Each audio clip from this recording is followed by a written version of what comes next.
Say first that we always begin our meetings with a prayer by a commissioner. And during this time, you're welcome to stand and enjoy the prayer with us. You're welcome to use this time as a moment of silence, or you're welcome to use this time to have a prayer of your own at your seat, whichever you prefer.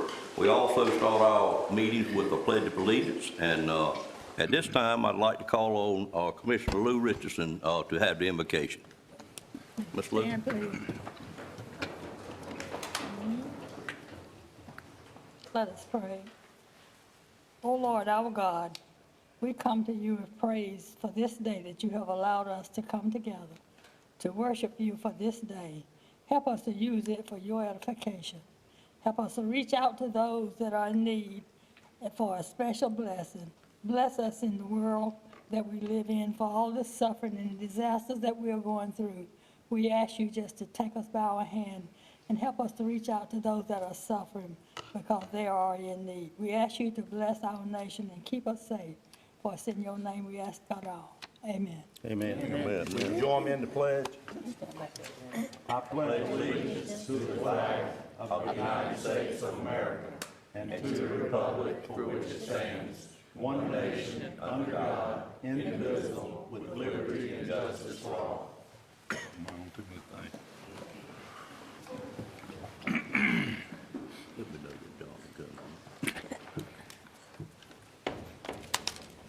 Next item on the agenda, I'm now on item number 4, is approval of the minutes. And during the month of February, we had 3 meetings. We had our regular meeting on February the 3rd. We had a planning meeting with our planning board. Commissioners and the planning board met on February the 11th. And then we had a recess meeting, a joint meeting with the Nash Rocky Mount School Board on February the 19th. You have those minutes in your packet, and I'd entertain a motion for approval at the appropriate time. And if anyone has any corrections or addition to the minutes, I would be glad to hear those now.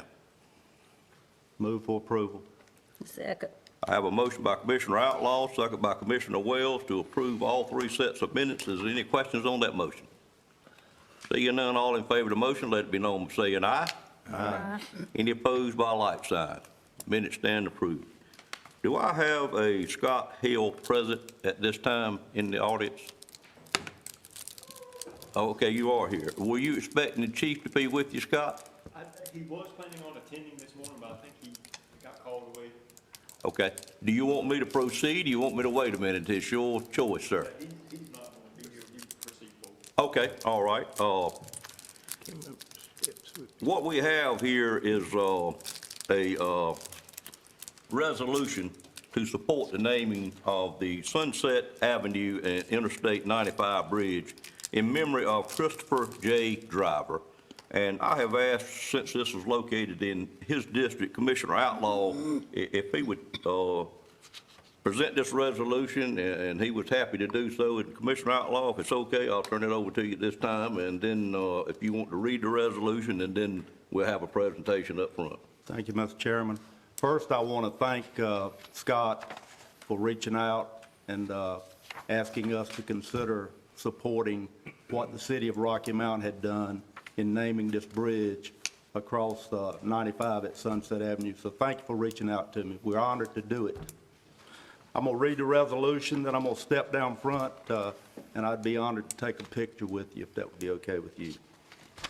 Whereas Officer Christopher J. Driver served with the Rocky Mount Police Department for 5 years and 5 months as a police officer, and whereas Officer Driver was an honorable and dedicated family man who diligently served his community and the citizens of Rocky Mount, and was involved in a tragic automobile accident on June the 24th, 2018, while responding to a disabled motor vehicle left abandoned in the roadway. And whereas Officer Driver succumbed to his injuries on June the 24th, 2018, becoming the second line-of-duty death in the history of Rocky Mount Police Department. And whereas Officer Driver was raised in Rocky Mount, was a graduate of Rocky Mount High School, where he played varsity football and was a member of the wrestling team, and was a member of Edgemont Baptist Church. And whereas the Nash County Board of Commissioners desires to honor the memory of Officer Driver by supporting the request of the Rocky Mount City Council to name the bridge located at Sunset Avenue and Interstate 95 in his honor and memory. Now therefore be it resolved that the Nash County Board of Commissioners supports the Rocky Mount City Council's request to the North Carolina Department of Transportation to name the bridge located at Sunset Avenue and Interstate 95 in memory of Christopher J. Driver as a way to signify and memorialize his contributions to the citizens of Rocky Mount and the state of North Carolina, adopted this 5th day of March 2020, signed by Chairman Robbie B. Davis. We'll step down front. Do we have any family members here today of Officer Driver? Any friends that would you like to come up with us as well, ma'am? Let's be his mother.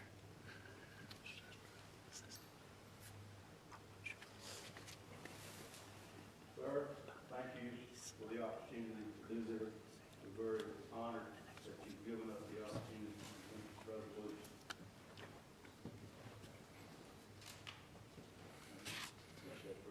Tell Chief we miss him, okay?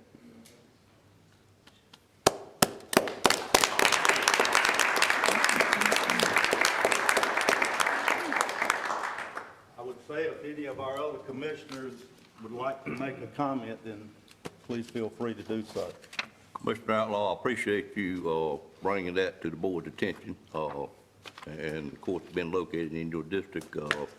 Glad to have you do it this morning. And I know Rocky Mount Police Department's been in existence a very long time, but 2 deaths is 2 deaths too many. And I remember the exact day that happened, and we're very pleased to join your city council in passing a resolution of this nature.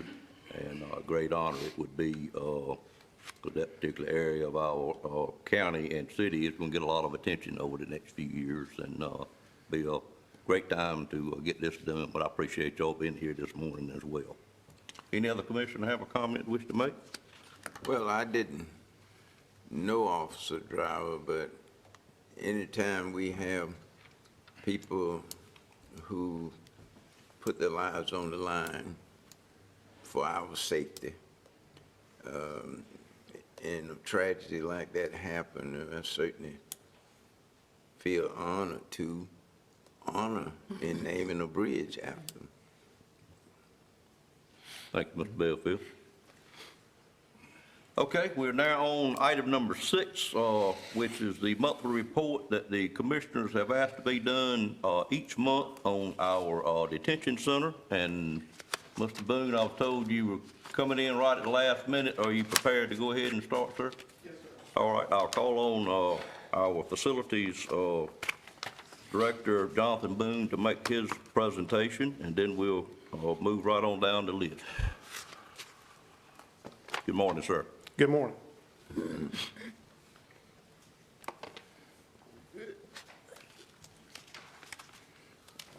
I appreciate the opportunity to be with you again this morning. You'll be happy to note that I have a little bit shorter report to share with you this time, but we continue our efforts over at the detention facility, and I'd like to update you on our progress since my report last month. As I have done in the past, the first thing I'd like to do is thank the commissioners for the resources they have provided to do this work. Without those resources, none of this would have been possible. I'd also like to recognize the work of our facility maintenance staff and the outside contractors that have been working with us on the various improvements that we have completed to date. I'd also like to thank Mr. Steve Lewis with the Department of Health and Human Services. He's here with us today, but certainly we've received a lot of support from Mr. Lewis and his staff, and for that we are very grateful. So with that said, first thing I'd like to do is revisit, and I'm not going to spend a lot of time on this, but recall that kind of the precipitating event or the catalyst for a lot of the work that we've been doing at the jail dates back to a letter we received on December 18th. And at that time, there were a number of items that Mr. Lewis and his staff had directed the county to address. and those primarily were identified in two sections of that letter. Section C were items that they wanted addressed immediately. There were 15 items. 4 of those were facility related. And just remind you, all those items were corrected within 5 days of receiving that letter. The second section of the report, keep going backwards, I'm sorry, were items that need to be addressed within 30 days. Again, there were 10 items that fell in that category, and we are still working on 2 of those items that are facility related. And you can see those there. One is on hold as we are waiting on the Moser report to see what recommendations may come to us regarding some of the older sections of the jail. And the other, the staff with DHHS had asked us to add some additional devices in the facility, and we have issued a purchase order to Johnson Controls, and that work is ongoing to develop the plans in order to do that work. But we have issued that purchase order, so the work is underway, but that has yet to be completed. So I just want to make sure that, that the commissioners are aware of that.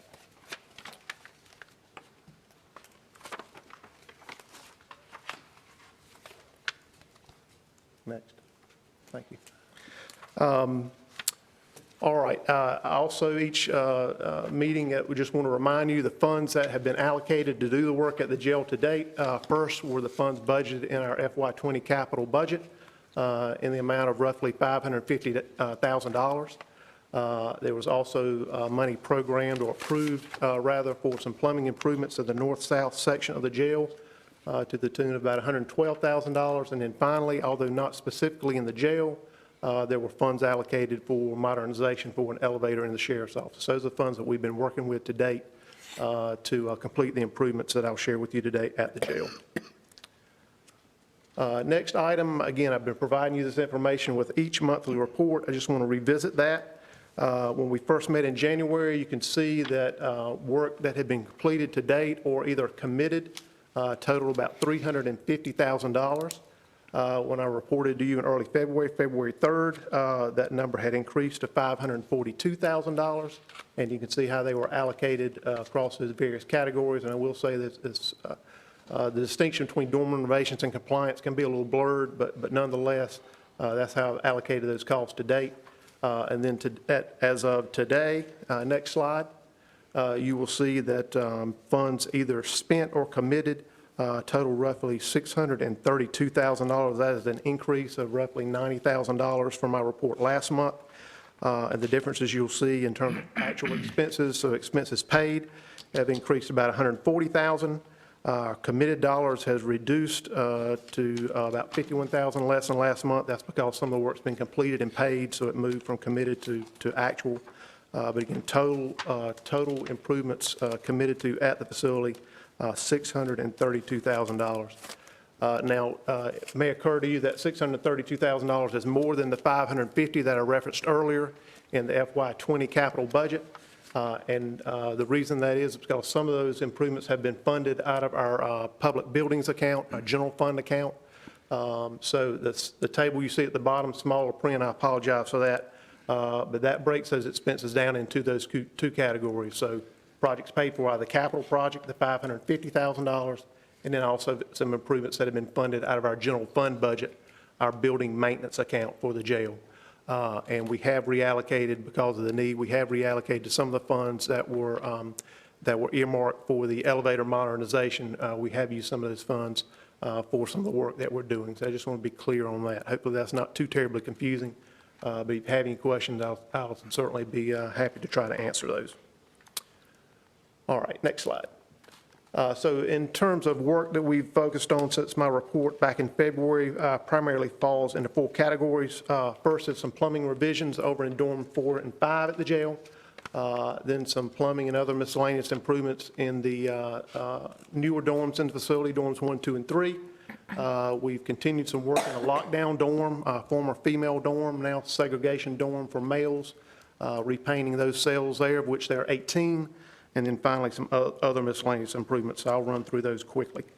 Again, plumbing revisions in dorms 4 and 5. You'll see the photo here.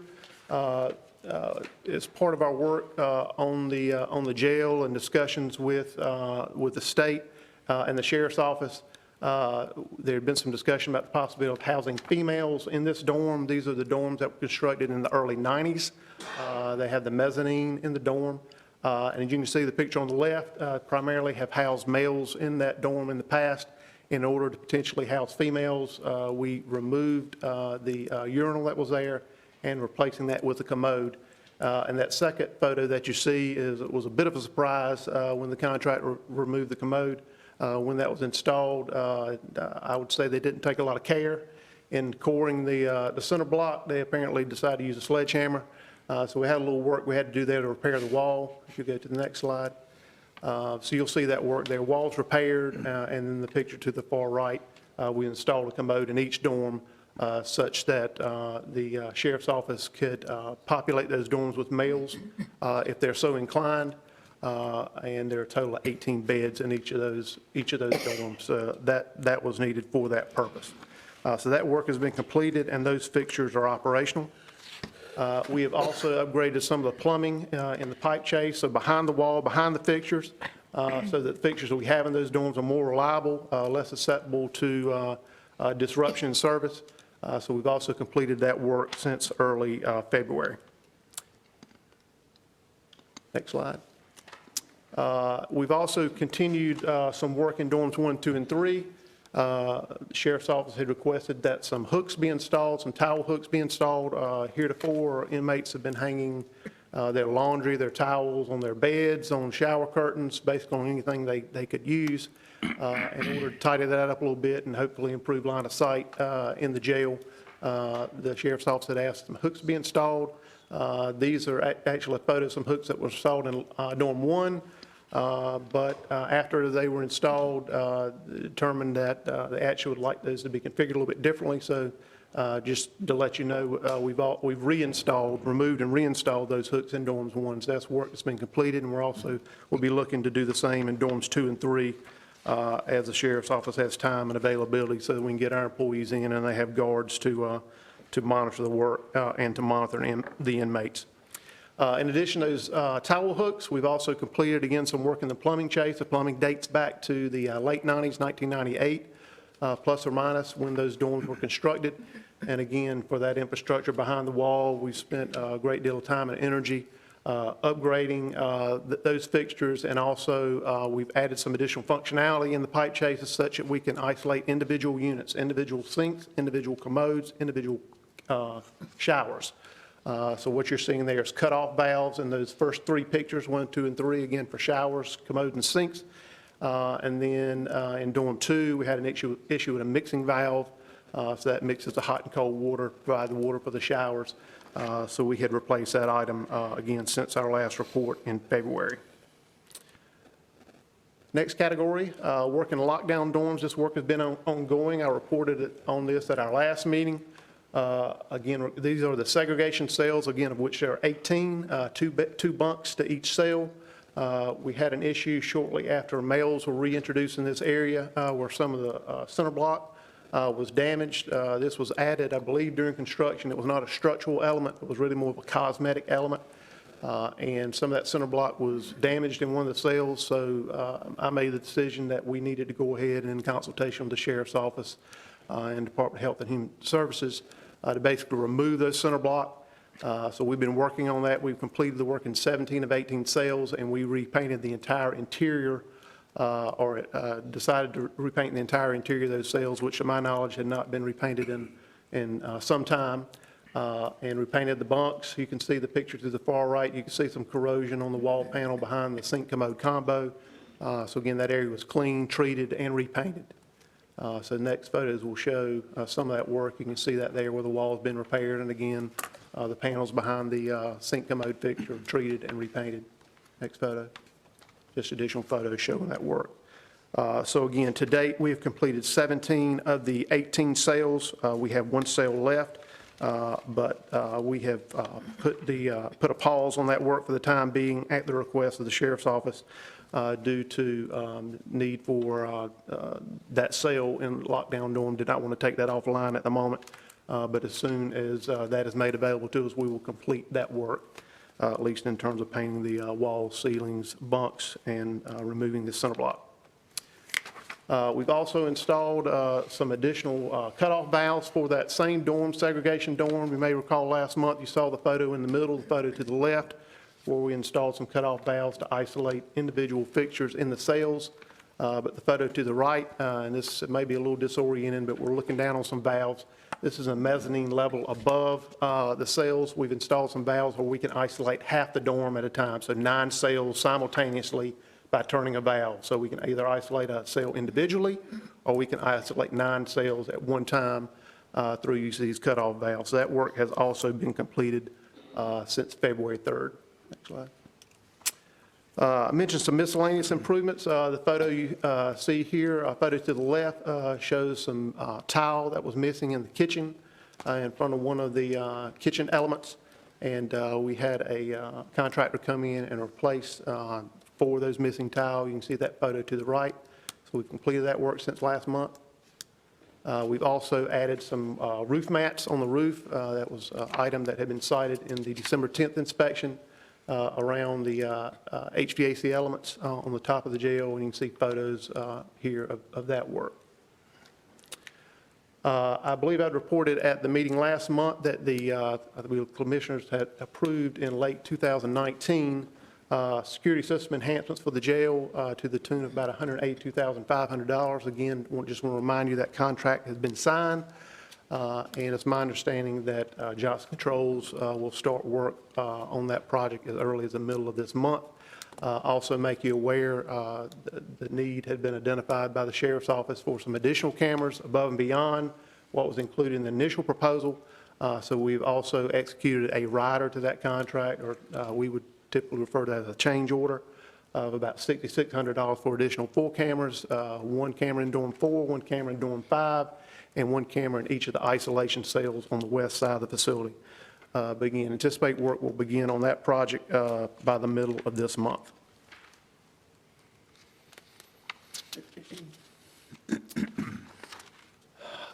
Additional item I wanted to include in my presentation this month, just want to update you, referred to the inspection report back in December 10th. Just want to bring you up to speed, let you know that all the items, facility maintenance items noted in that report have been addressed to date, with the exception of the items I have noted here. There are 10 that are currently in progress that we're working on, or either we have referred to an outside contractor, and I feel like we have those well in hand, and we've been keeping the state abreast of our efforts there, and they've been satisfied to date. We do have a couple of items, or a number of items rather, that have been on hold, again, pending receipt of the Mosley report, and specifically recommendations that relate to the older section of the jail that is currently vacant, or where inmates are not currently housed. That's in the 1977 section. And then we have an item that is currently on hold because of some access limitations that have been imposed on us by the Sheriff's Office. But at some point, assume that will be lifted, and we will complete that item. Next slide. As far as work orders in the facility, just want to remind you, again, I've been providing an update on these items each month. Back in January, you may recall, we had 44 pending work orders for the detention facility, and those are broken down there in various categories. At a report last month, the number of pending work orders was down to 26, and as of 4 p.m. On Wednesday, we were down to 22 active work orders, and you can see of those 22, 8 of those are new requests, are in progress, or have been referred to an outside vendor to address. Again, 7 are on hold, pending feedback from the Sheriff's Office, and the remaining 10 work orders are on hold pending receipt of the jail needs assessment that's being completed by Mosley Architects.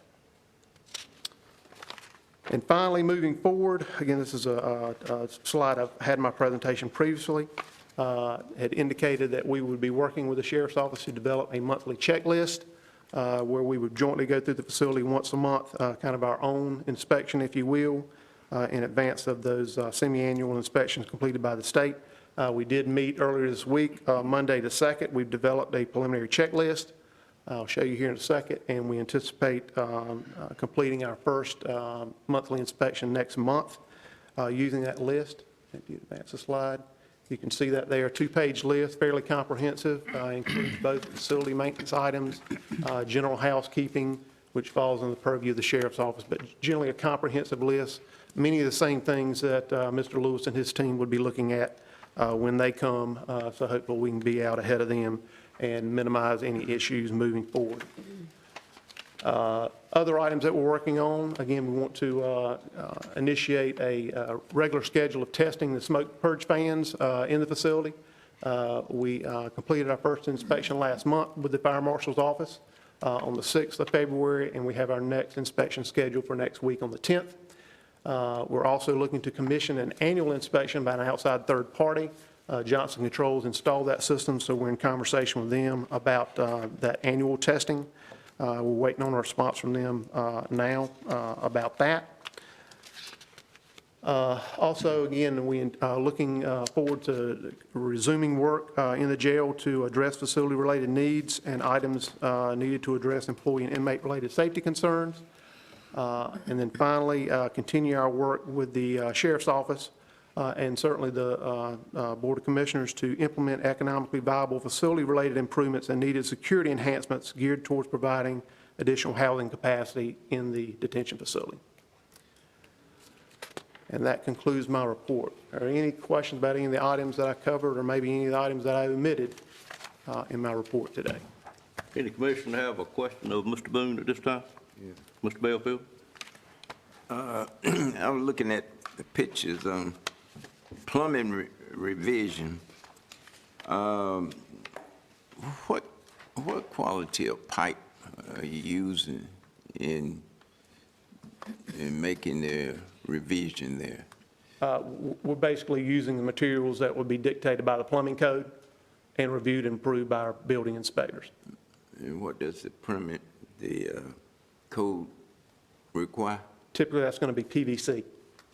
Or in some cases, we're using copper. You saw some copper in those pictures.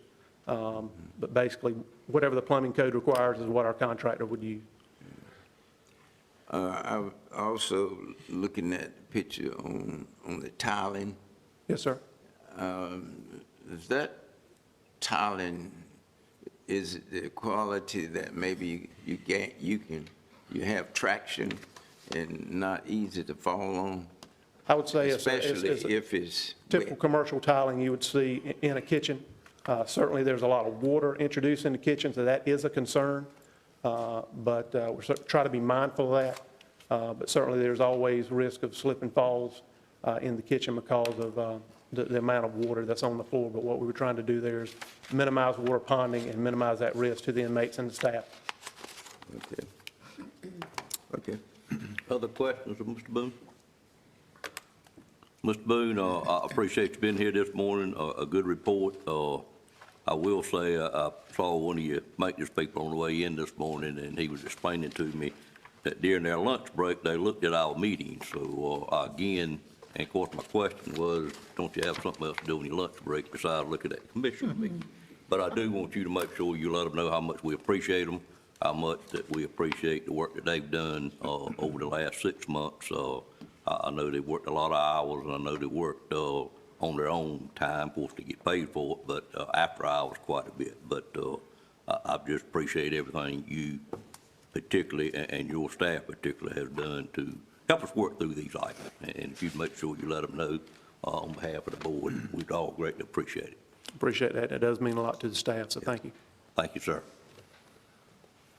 Next on the agenda, I'm very pleased, we mentioned last month that we may have someone from the State Department of Health and Human Services to visit, and Mr. Lewis let me know the day before, I think, that I didn't want him up here because he had come down with the flu, but pleased to say he is here this morning.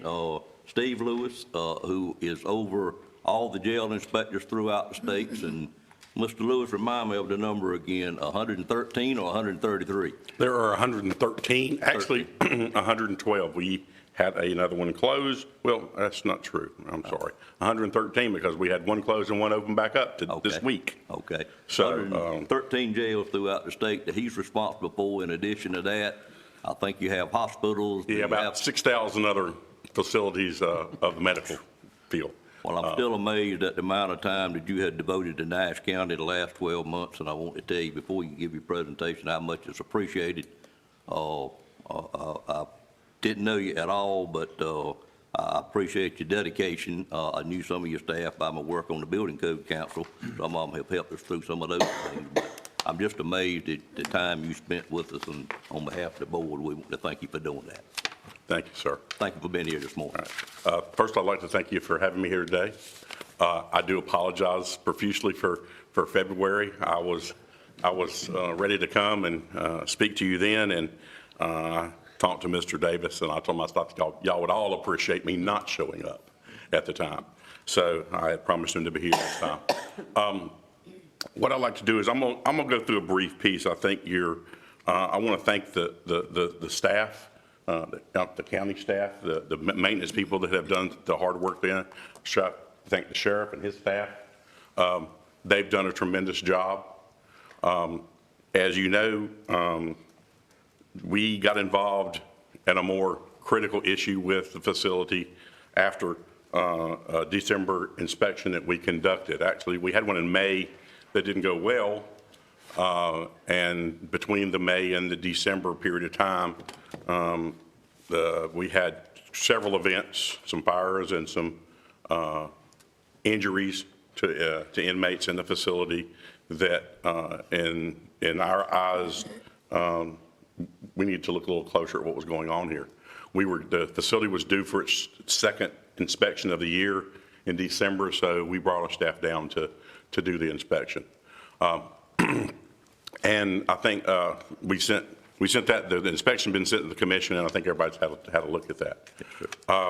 So that was on the 10th. On the 13th, I decided to have a meeting with the sheriff, the county manager, and the chairman of the board of the commission, and the sheriff brought some of the jail management staff with them to kind of talk in general about where we were and what we needed to go forward with.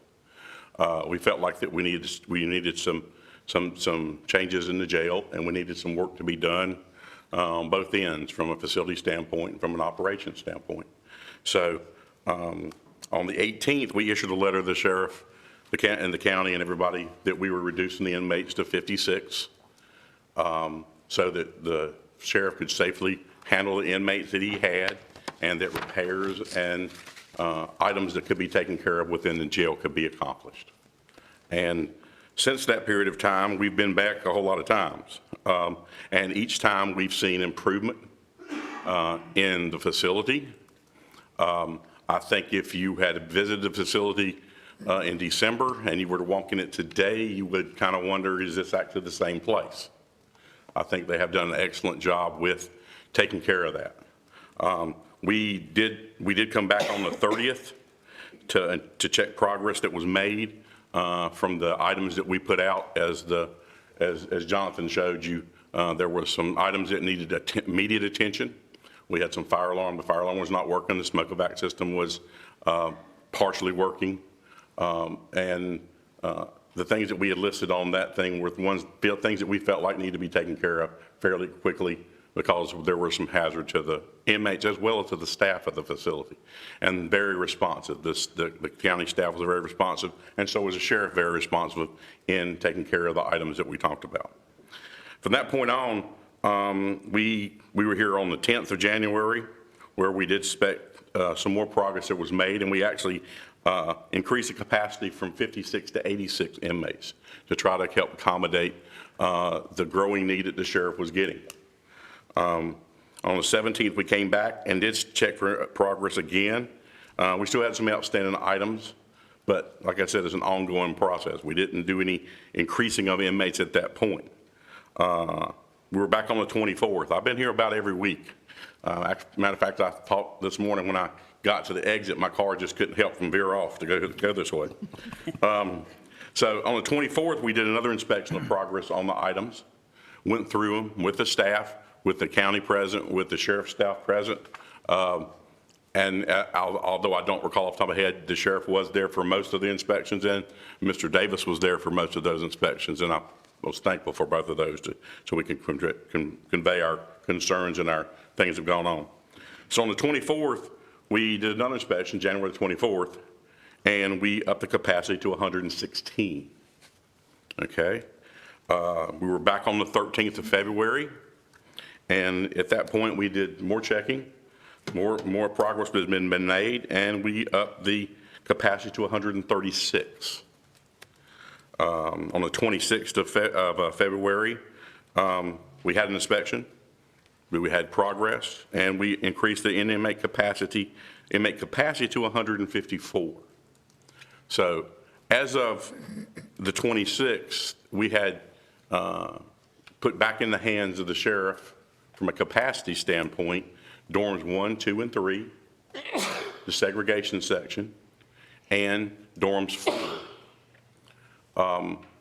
We held off on dorms 5, although 5 was within a day or two of being ready for Mr. Boone, once they got the urinals squared away. And just for sake of talking about it, 4 and 5, the sheriff and the county both have been talking about what would be the best approach for that. From a state standpoint, that's a sheriff's choice. That's his decision to how he wants to house his inmates and proceed that way.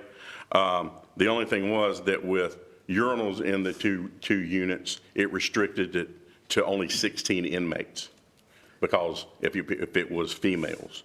If it was males, it was not, but in females, it restricted. So you have to have for one fixture per 8 people. So when the change was made to the toilets, that gives them the maximum capacity they could have in those two, whether it be males or females that would do that. We were planning to be back this week. Matter of fact, I would plan to go by the day after I finish. And if we had, what we decided was we would let 4 be available and let the sheriff run 4 for a period of time and see if they were comfortable with the configuration. And if they were, we would add the 5th one. And we would go from 18 to 36 people, which would give them, I think it's a maximum of, we said 172. Okay, excuse me. I don't have that on my paper, and I apologize for that. I use my math pretty good on the run, but, and that would be 172. At that point, that puts all of the basically newer sections of the jail back online. 172, the capacity of 172. And the reason I see you talking about capacity is it does matter. There's a capacity of a certain number of inmates, and that's based on the physical viability of the facility, and it's also, that's what meets the current and is in compliance with the rules of the jails and detention centers, which is a minimum standard. Just making sure this is a minimum standard. It's another question. There's another question about how many people you maintain in that capacity, depending on the staff that the sheriff has available to him and the comfort level he has in that. Those numbers may not match the full capacity, or it may match the full capacity, but it's a call of the sheriff. It's not a state call. We don't say you can only have up to 172 because that's what you're approved for. But anything down from that is basically a call from the sheriff, where he determines what he feels is safe for them to maintain. The one piece that we've got planned to move forward with is to look at the older section of the jail, which is in probably the worst shape of anything we had so far. And with the commission and the sheriff together looking at a study by outside architect, I think it's Mosley's the ones we're looking at it, of what to go forward, we felt like we backed off from the items that were included in that section as far as for compliance until the commission and the sheriff's office had decided what they wanted to do with the old part. I do not want you to see you spend money on things that could potentially go away. I don't, that's from our perspective. I think from my engineering background and back side of my life, I'm concerned with that piece. So I don't want to see you spend money you don't have to, if you're going to change something. I think that there still is quite a bit of work to be done in those areas to use them. I think there's basically two areas that are better shape than the other two areas. But those are things that we were, at this point, on hold to talk with the commission and the sheriff to sit down and decide what the next direction would be in this facility. And my understanding is, I think y'all are going to talk about that later today, maybe, about some of those things. So, but I can't emphasize enough the cooperation we've gotten. There's not anything that we haven't asked for that we haven't gotten, and in a timely manner. And I think we've moved ahead, and we feel like we're in much better shape than we were when we were in December. And I hope that that's to continue. That's kind of where we're at as of today. So I will entertain any questions if you have some. Any commissioner have a question of Mr. Lewis? Be glad to have you ask, Mr. Belfield. You just mentioned about portion of that is on hold. Does that mean that under no circumstance that those areas can be used? Right now, they cannot be used, sir. At all? No, sir. Well, I never say never. And the reason I say that is because if somebody has a heart attack in a hospital and you may have to open their chest on the way up the elevator, there's always that possibility. There's always a situation where, if you had to use it for extraordinary circumstances, that's a sheriff's call. It would be his call. But we would like to be a part of that to find out what the issues are. But that's why I asked the question. But as a general, as of right now, those do not meet the rules of the jails and detention facilities. Other questions, Mr. Lewis? Mr. Lewis. Outlaw? Yes, sir. Did I hear you correct in saying that based on the state's opinion of the jail that we can now safely house 172 inmates? What I can tell you is right now, dorms 1, 2, 3, 4, and 5 are in compliance with the jail and detention rules. So that From the physical plant position. Now, there's supervision requirements and operational requirements that would have to be met also. As of the last time I got information from the sheriff's staff, they had adequate staff to maintain those numbers. So 172 we can safely house. Well, right now I've approved 154, and by this afternoon it could be 172. Thank you. Other questions? He's give us his time today in Nash County, which he's done many times over the last 6 months. So if you have any questions, please feel free to ask Mr. Lewis. I would say that we are committed to having a jail, keeping a jail in Nash County. It's something that we think that your county needs, and we want to work desperately on that means. I want to get you I would like to have you as much viability. I would love to give the sheriff as much viability as he can in the facility he has. That is the state's position, will always be the state's position. And quite frankly, we will do whatever it takes from our end to make that happen. Mr. Lewis, again, on behalf of the board, we greatly appreciate you being here today. We greatly appreciate what you and your staff have done over the last 6 or 8 months for Nash County. It's been, in my opinion, far beyond expectation, but you have been committed to it without saying, and I greatly appreciate it. Look forward to finishing up what we got and deciding on what to do with the other section that we hadn't tackled yet, but I just don't know what to say, how appreciative I am for what you've done for us. Thank you, sir. Thank you, and I sir. appreciate it, and thank you for having me here today. Yes, sir. All right, now we're have Sheriff Stone, who is going to do your presentation on operations today, sir? I am. Okay, please come forward, mister. Good to see you again this morning. Good to see you. And you got somebody coming up behind you.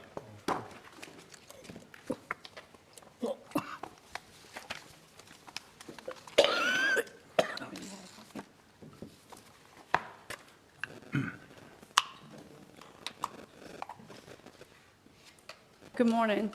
Misty Strickland, I'm a major with Nash County Sheriff's Office. I'm over operations, which includes our detention facility.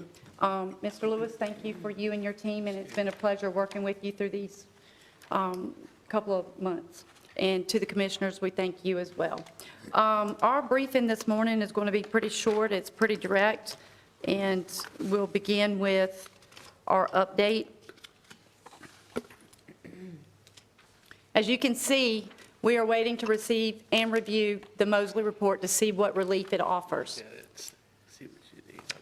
The detention center has completed, we on the operations side have completed all our tasks identified in the semi-annual state inspection from December of 2019. So we're in compliance operationally. We still have very limited lockdown capabilities, only 18 units. The building is continually to need the same repairs. We keep stressing that. There's no classification.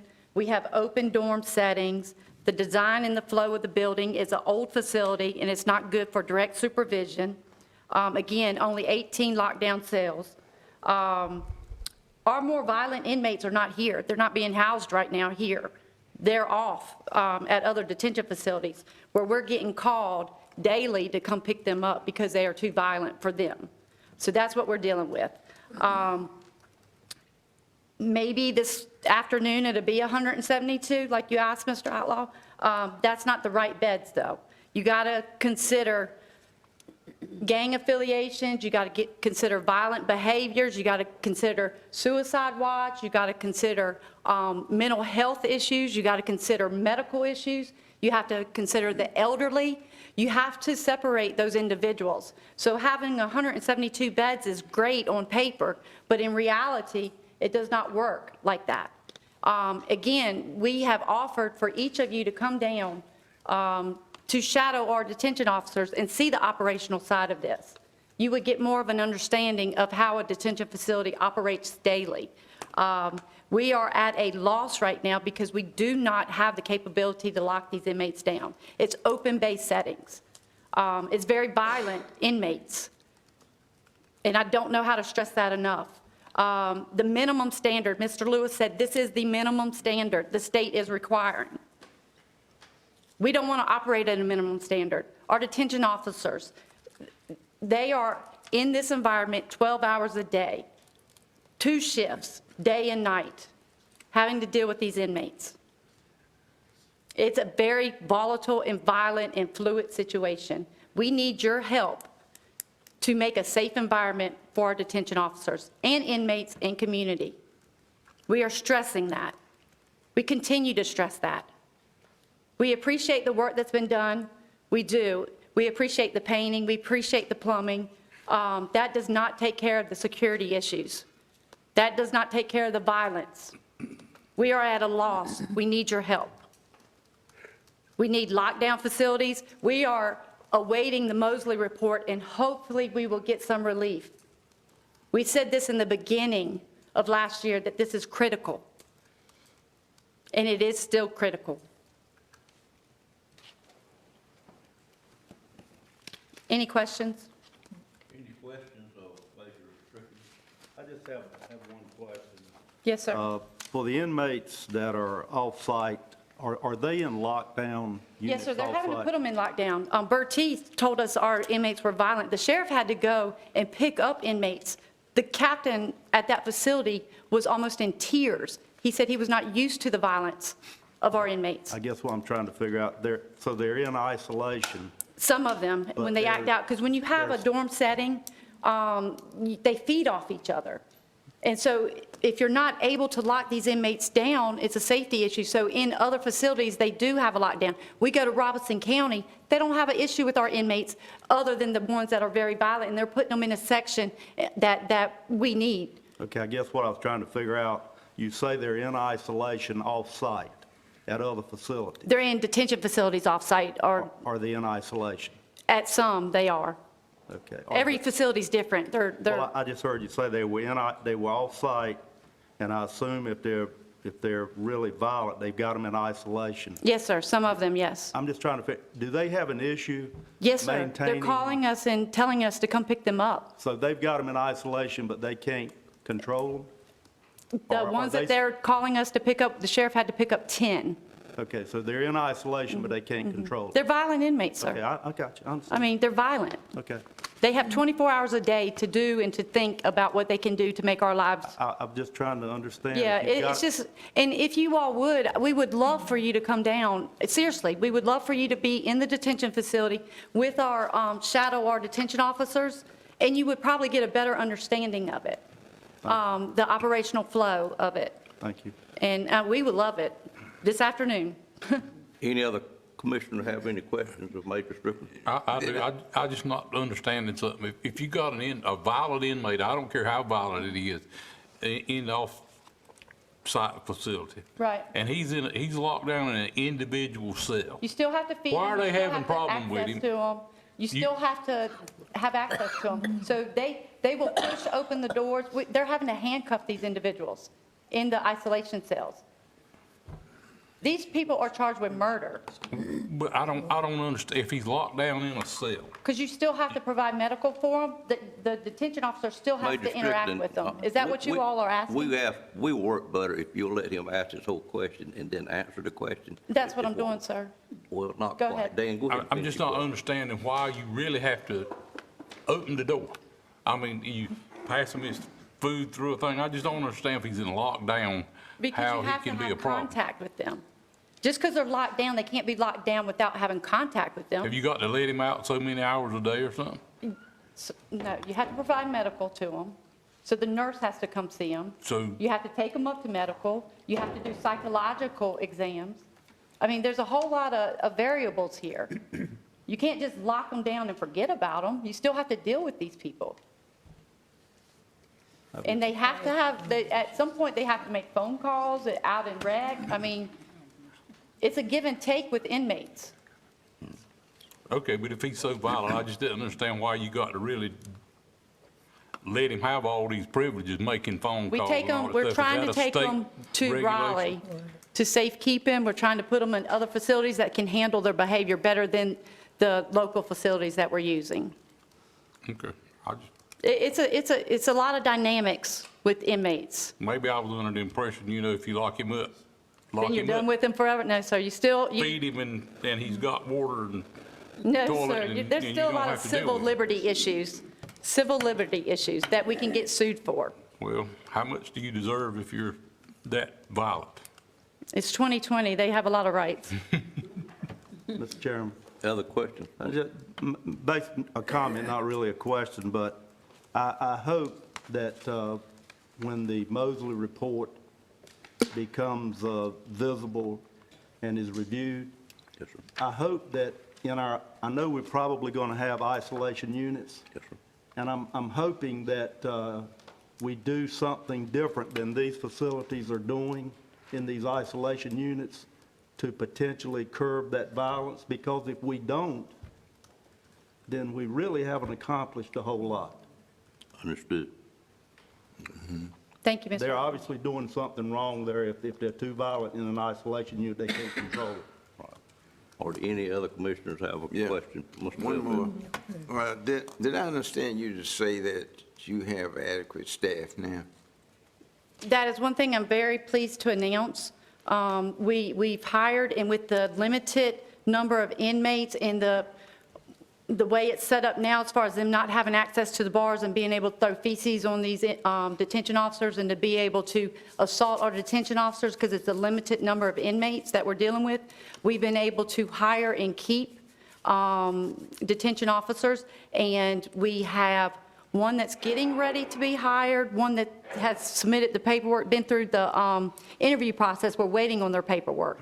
And then we have 3 that's already been interviewed that's in the process, and 3 more on Friday that will be interviewed. And if all of those go well, we will, all our vacancies will be filled, and we are excited about that.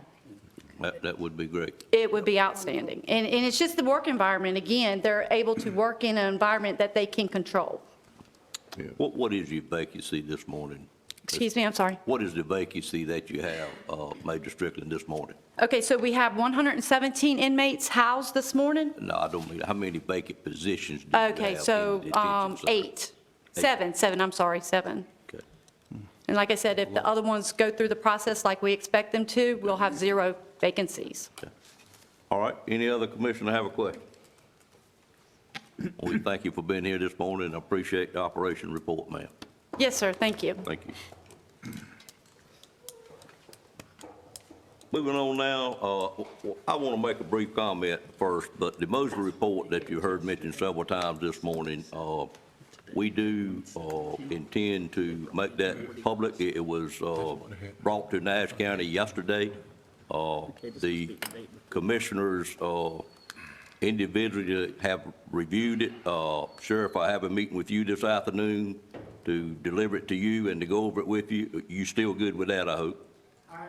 Okay, and once the sheriff has got it and been through it, then we'll be in a position where we can make it public, but we certainly owe it to our sheriff of Nash County that he has an opportunity to review it first, so I won't tell you it'll be today or tomorrow, but it's our intent to have it public before the week's gone, and I know tomorrow is Friday, I understand that. But it's going to depend on the sheriff, having a chance to review it to his satisfaction, because the board certainly owes our sheriff that. But we intend to make it public within the next 24 hours is what our hope is. Now, is that the executive summary you got last week, or is that the full report? It's the full report, sir. And I'll be getting with you. I'm going to call you as soon as we finish our meeting and try to meet with you on it, sir. Thank you. I'm going to move on now to item number 9, which is public comment. And for the people here, Mr. Lewis, thank you again, sir. Thank you. For the people here, this is a period of time that the commissioners have at our first meeting in the month for anyone that wishes to speak to the board about anything they have on their mind. We are pleased to hear from you. Of course, if it's on the agenda, we would ask that you wait till that item come up on the agenda prior to coming forward. But at this time, I'm going to open up the public comments. And we did have one person. We do have a sign-up period out front first. We have one person to sign up. Tickled to death to have Cephas Ray back with us this morning. And Mr. Ray, if you would come up and give us your name and address, I think we should know it by heart, but it's been a while since you've been. But pleased to have you here this morning from the southern part of the county. Thank you. Cephas Ray, 7673 Stony Hill Church Road, Bailey, zip 27807. So that'd be North Carolina, obviously. Yes, sir. How y'all this morning? Hey, we good, sir. Good. Well, I didn't bring my agenda, and I didn't get all my figures together like I've done in the past. So I'm gonna just throw out. We have added one feature since you came last. We do limit the comments to 5 minutes, and you do have a clock that we're gonna start right now. But I'm sure you can certainly do what you need to do in 5 minutes, sir. Oh, no doubt. I can get my knife out and cut it short. Yes, sir. Sorry to interrupt you. Well, if you got extra $20 million in aside for the southern part of the county, we'd be glad if we to utilize it in best interest of the county. I just threw that out there as a figure. But I am over here, would like to get. We like humor in our meetings, sir. What do you mean humor? That was on the low side. But no, I'd like to get the senior center over in the southern part of the county expanded. I was told years ago when I build a shop or building at the house, you need to double it before you start because you'd always fill it up. And in my case, I think 4 times would have been nice, but I don't think we need a senior center 4 times the size it is. But I think it does need to increase. There's a couple of activities we have that pretty much fill up.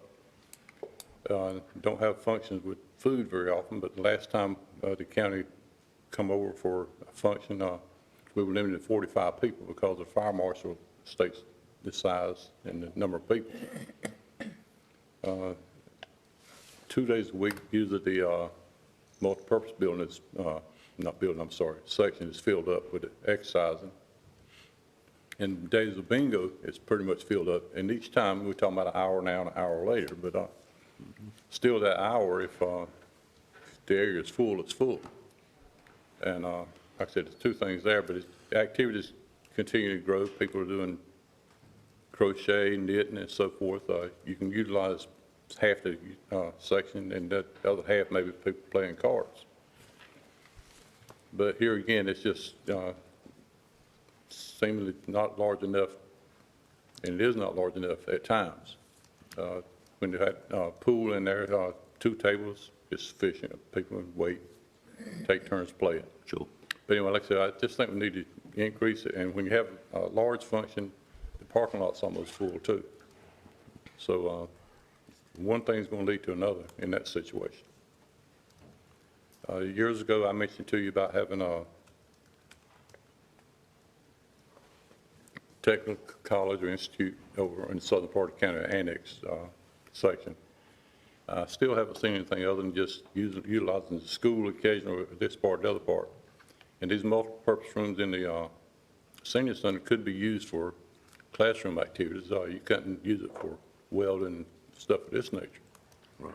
So y'all looking at that, and I know we have someone that's in charge of the Nash Community College now, and hopefully that'd be a plus that that individual will see where we need a little favoritism shown in our direction. Okay. And I could throw a few other things out there, but I know you got a lot of things on the agenda as far as like the detention center needing Yes, sir. repairs and all, so we just hold off on the other things if we can just get these things looked into at the present time. I think we certainly can do that, sir. All right. Anything else? Well, like I said, we hold off for a few days. All right. I don't Well, imagine I have appreciate any it. questions, but whatever's going to throw my way. Yeah. Any questions of Mr. Ray?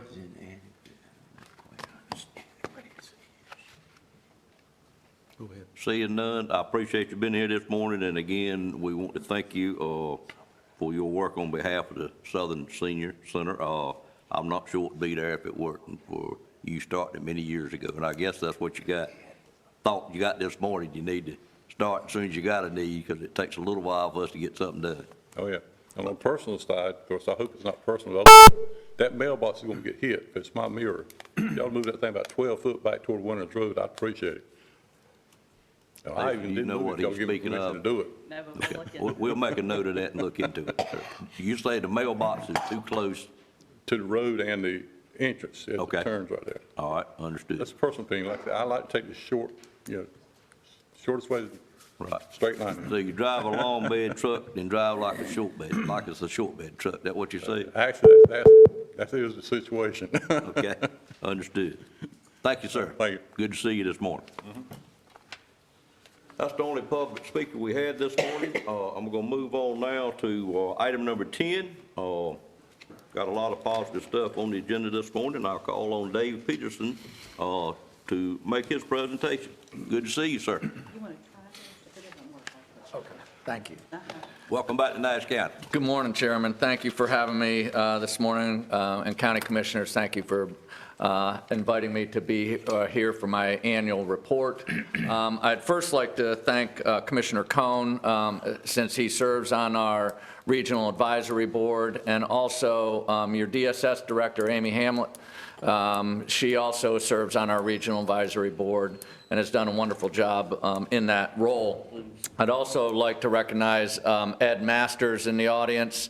He is within a year and a half of Nash County joining us, he has become the chair of our Consumer Family Advisory Committee from Nash County, and he's lived in Nash County over half his life, and so he's been a very good representative for Nash County and the consumers of Nash County, and also serves on our governing board. So I wanted to make sure that you all knew that he was here today. There you go. Oh. Maybe not.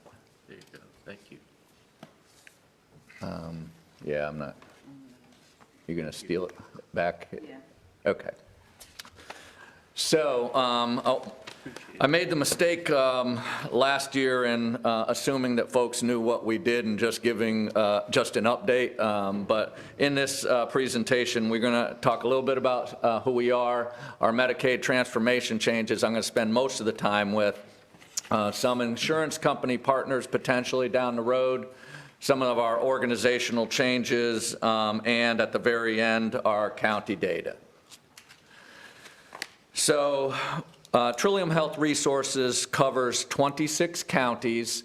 We have a total population of about 1.4 million people, 266,000 Medicaid eligibles, and we serve about 57,000 individuals each year. And the clarity on this is Trillium doesn't serve those 57,000 people.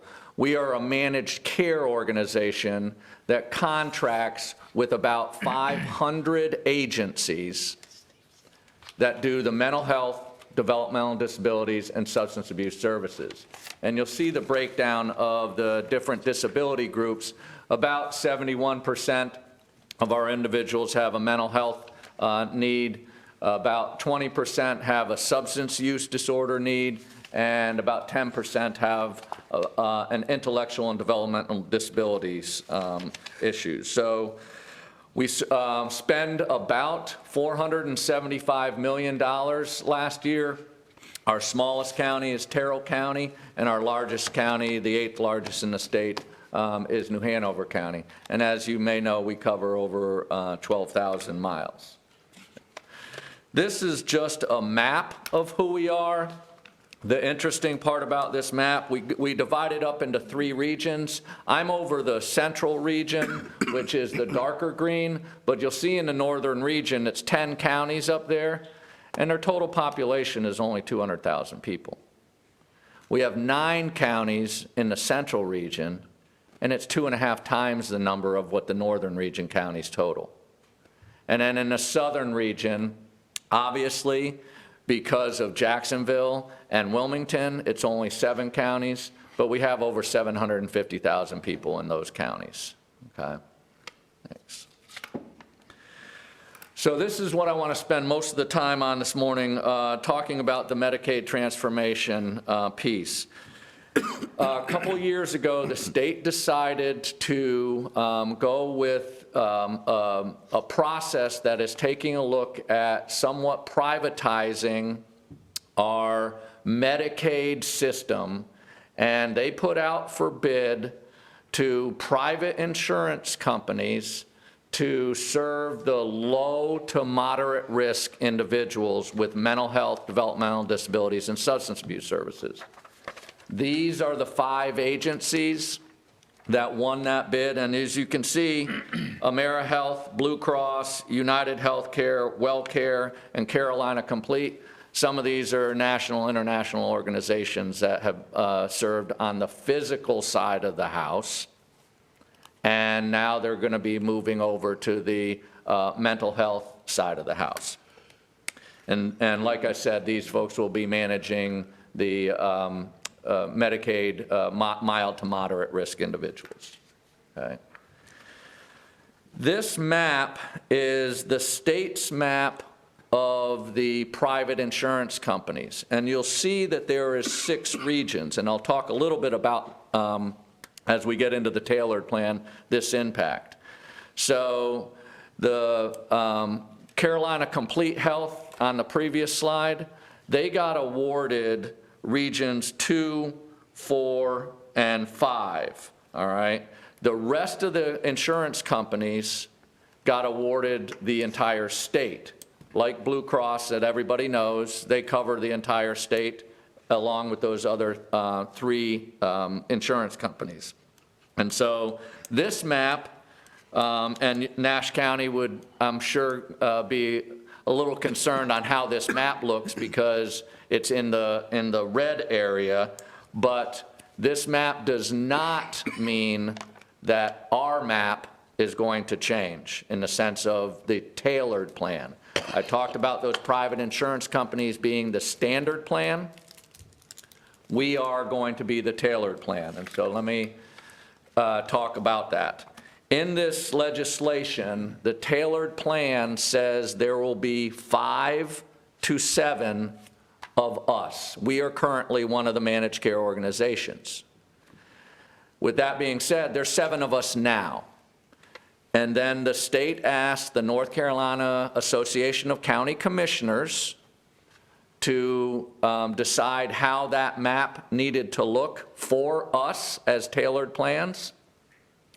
And thankfully, the county commissioners decided to keep our map the same. In other words, keep Nash County with us, keep everybody, our 26 counties with us. So I want to make sure you're hearing that Nash County isn't going anywhere, okay? Even though the previous standard plan map is different, all right? So we now, like we do today in this new plan, will be managing the high-cost, high-risk individuals with mental health issues. So how we go about doing that, they are asking us to apply to become a tailored plan.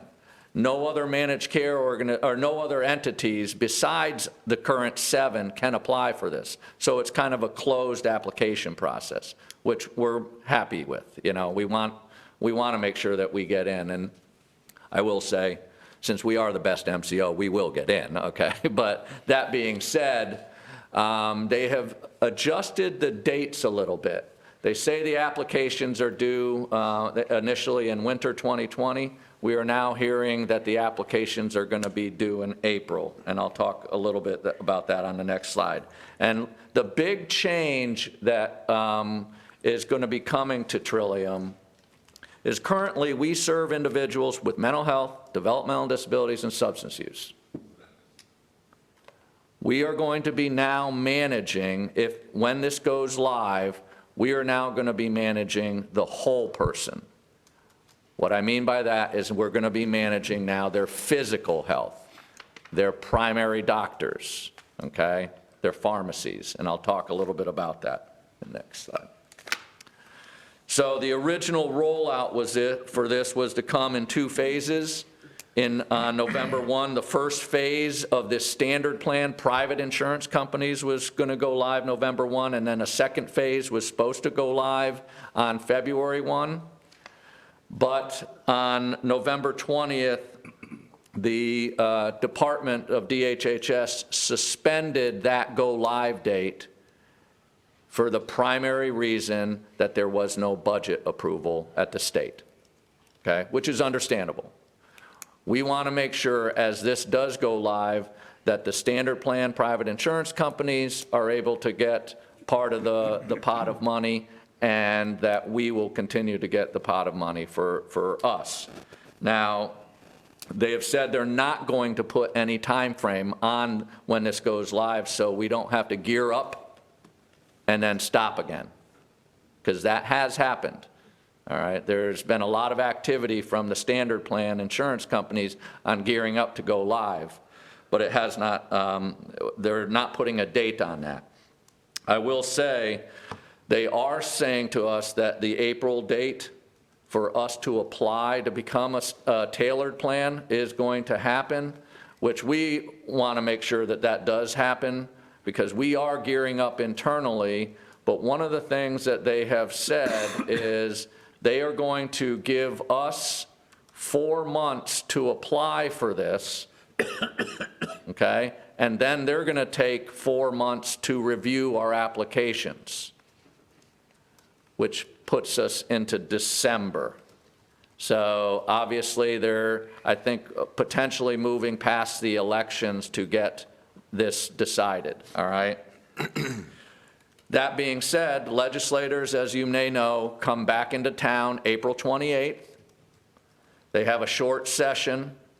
We don't know if there will be a budget passed in that short session. If there is, this could move quicker.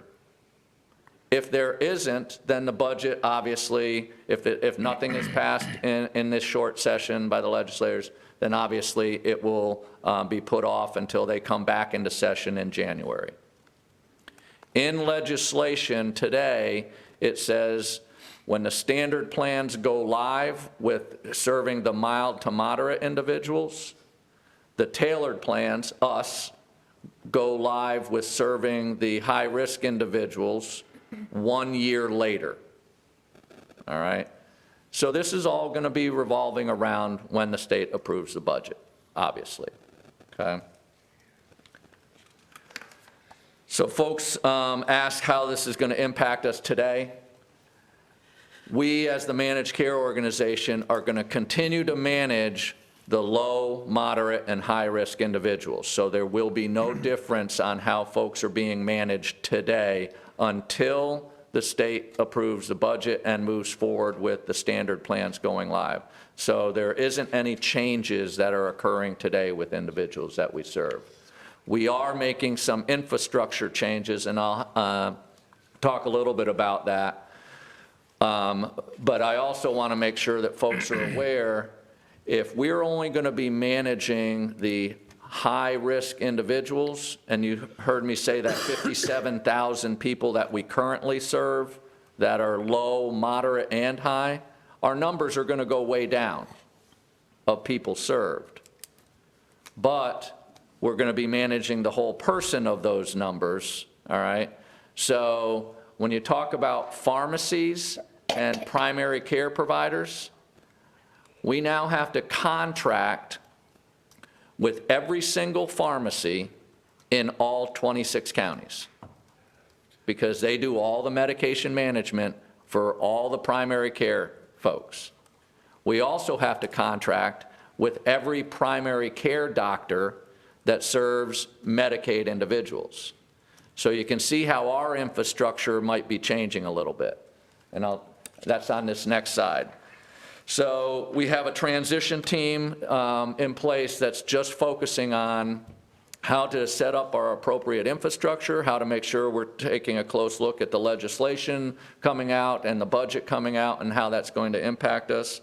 We did have to hire Dr. Garcia that's going to be overseeing our utilization management, because now when you talk about authorizations of services, we're going to not only have to authorize the services for the 3 disability groups, we're also going to have to authorize the services for all the primary care stuff that happens, like your insurance companies do now, okay? We do have some care management changes, because we have care managers that have the expertise in the 3 disability groups. But we want to make sure that we have experts in there on the primary care side, or the whole person care system. And so our care management department is changing to meet that need. We also are doing a lot of activities in our counties around community development and member services. And a couple examples is in Nash County, we have healthy eating classes. We also have health fairs that are happening, and so we want to make sure we're now addressing the physical health piece of the individuals out there, okay? We did hire a head of Department of Social Services, because we know that the social services departments throughout our 26 counties deal with the whole person, and we wanted to make sure we have a good conduit with our social services departments and our Department of Juvenile Justice system. In our network department, obviously I've talked a little bit about this, but our network department is going to have to take a big step in managing now all the primary care agencies and the pharmacies. So funding changes, I talked a little bit about that, but the standard plans are going to be run by the insurance companies, and they'll be managing a part of our Medicaid dollars. And so what we looked at was, if you think about, we get paid on a per member per month of individuals, and if you take the average of the very low cost and the very high cost individuals, you know, and I'm just going to throw a number out there, this isn't an actual, let's just say $50 a month per member, okay? That's for the whole low cost up to high cost. If the standard plan insurance companies are going to come in and manage the low to moderate, and we're only managing the high cost, our per member per month is going to go way up. All right? It's going to go way up. But our total numbers of people served is going to go down, and we're estimating about 18,000 people. For the whole district. For the 26, yep, for 26 counties. okay? And that's going to be covering the whole person. And we also the state is moving towards an 1115 waiver, which is supposed to be cost neutral for both the standard plans and the tailored plans coming in. Okay. So some of the things that we'd like to continue to brag about, okay? Well, in Nash County, 2 Oxford houses have opened up in the past year, and we're really excited about those. If you haven't seen those, I would love to live in some of those, the 2 houses. They're beautiful houses for folks. We do have food trucks now, talking about the healthy eating. We have food trucks, and those are food trucks that are run by people with developmental disabilities. We have the healthy eating classes, we have Peloton bikes, we do naloxone kits. Nash County got their naloxone kits, and we do have an app that has a chat, and this was primarily for adolescents because they don't talk to you, they just text you and that sort of thing. Amen. What's interesting about this is the people in their 30s and 40s are using it more now than we had expected to talk about any mental health issues that they may have. So we have had hurricane response teams out in Hyde and Dare counties when that came through. We offered in those 12 counties on the coast, we offered crisis counseling after the hurricane. We did have a Chalk About Mental Health Day addressing the suicides. We do have a big project, and we're always trying to advertise this. It's an online system for schools. It's called Safe Schools, Healthy Kids, and we're giving awards out to the school systems for the most utilization of those tools. It talks about a variety of things like suicide, bullying, substance abuse, peer pressure, all those things. So we encourage schools to get on that. And Nash County does have that on their website. The school does have that to market that, which is great. We do have a project that's just getting started to help foster kids with identity issues in the community. We continue to do crisis intervention team classes for law enforcement and the mental health first aid that we offer in all of our 26 counties. So the last slide here is just specific to Nash County. Last year, we served 2,920 individuals. The 2,296 were with a primary diagnosis of mental health, the 631 with a primary diagnosis of substance use, and 389 with a primary diagnosis of intellectual and developmental disabilities. And if you try to do the math, it doesn't add up to that 2,920 because folks have dual diagnosis and they're sometimes receiving both mental health and substance abuse services. So, and that is my annual update. And if anybody has any questions, I'd be happy to Commissioners answer them. have questions? Yeah. Mr. Belfield? Who designed this plan? Is it the state or the federal government as it relates to the Medicaid program and mental health? The state did. The state did it. So we're now at a point where we're going to involve selected insurance companies working this plan. And those that the insurance companies are handling, your Trillium wouldn't have anything to do with that, right? That's a good question. So when it does go live, that's exactly the way it will be managed, but it has not gone live yet because there has not been a budget approved for us to go live. And so this whole process is put on hold right now. Yeah, I don't see them approving their budget in the short session at all. Yeah. Yep.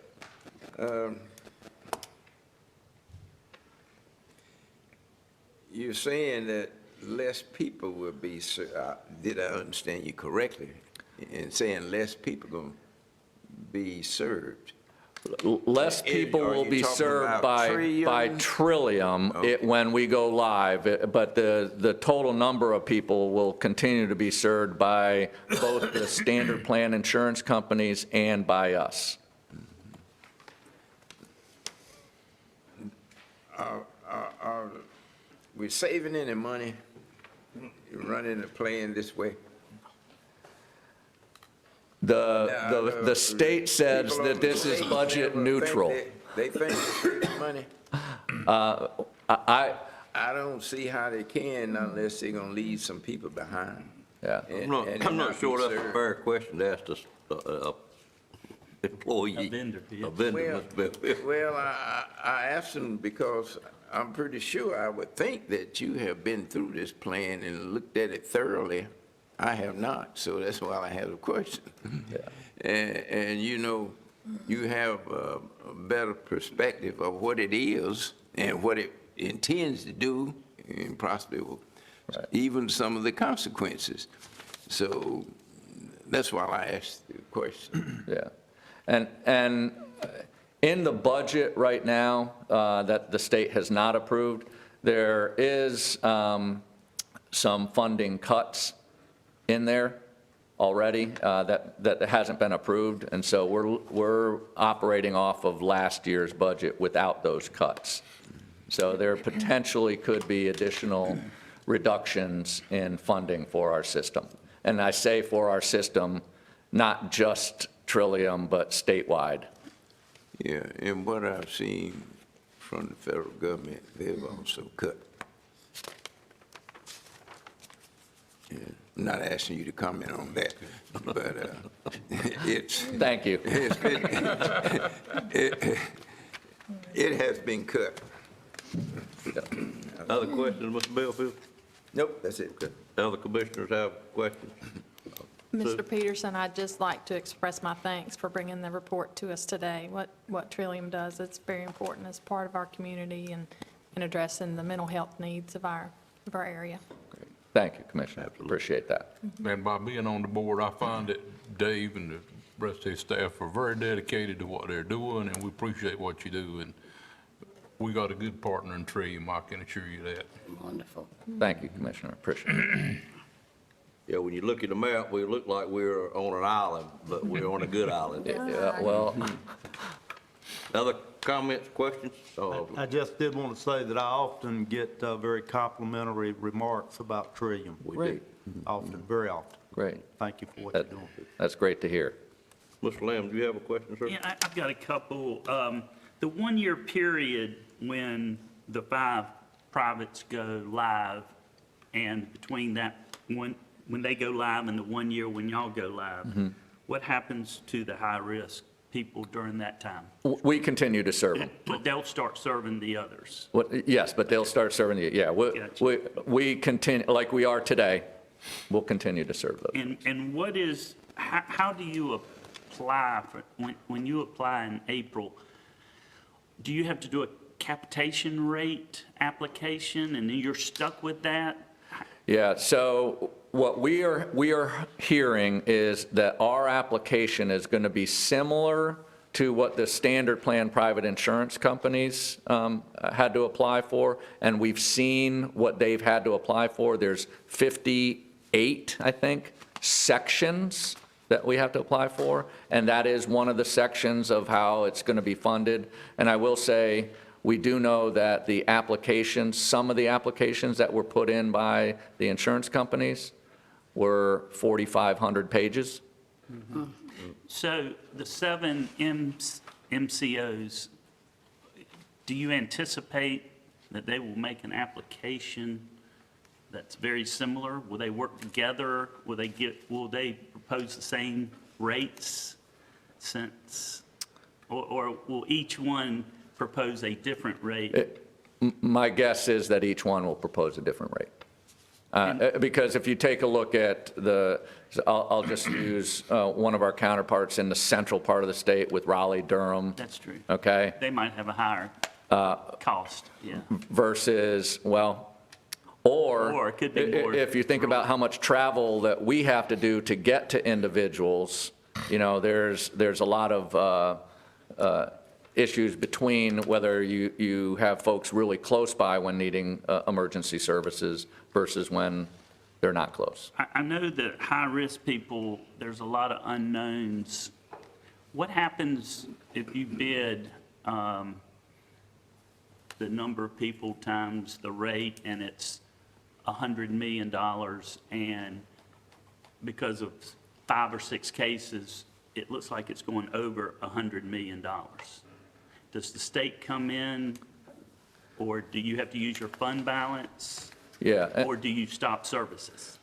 Well, hopefully it's hopefully the accuracy of the per member per month will be on target. And so far, we've been doing this now almost 10 years, and not once has the state had to come in and say, you're overspending.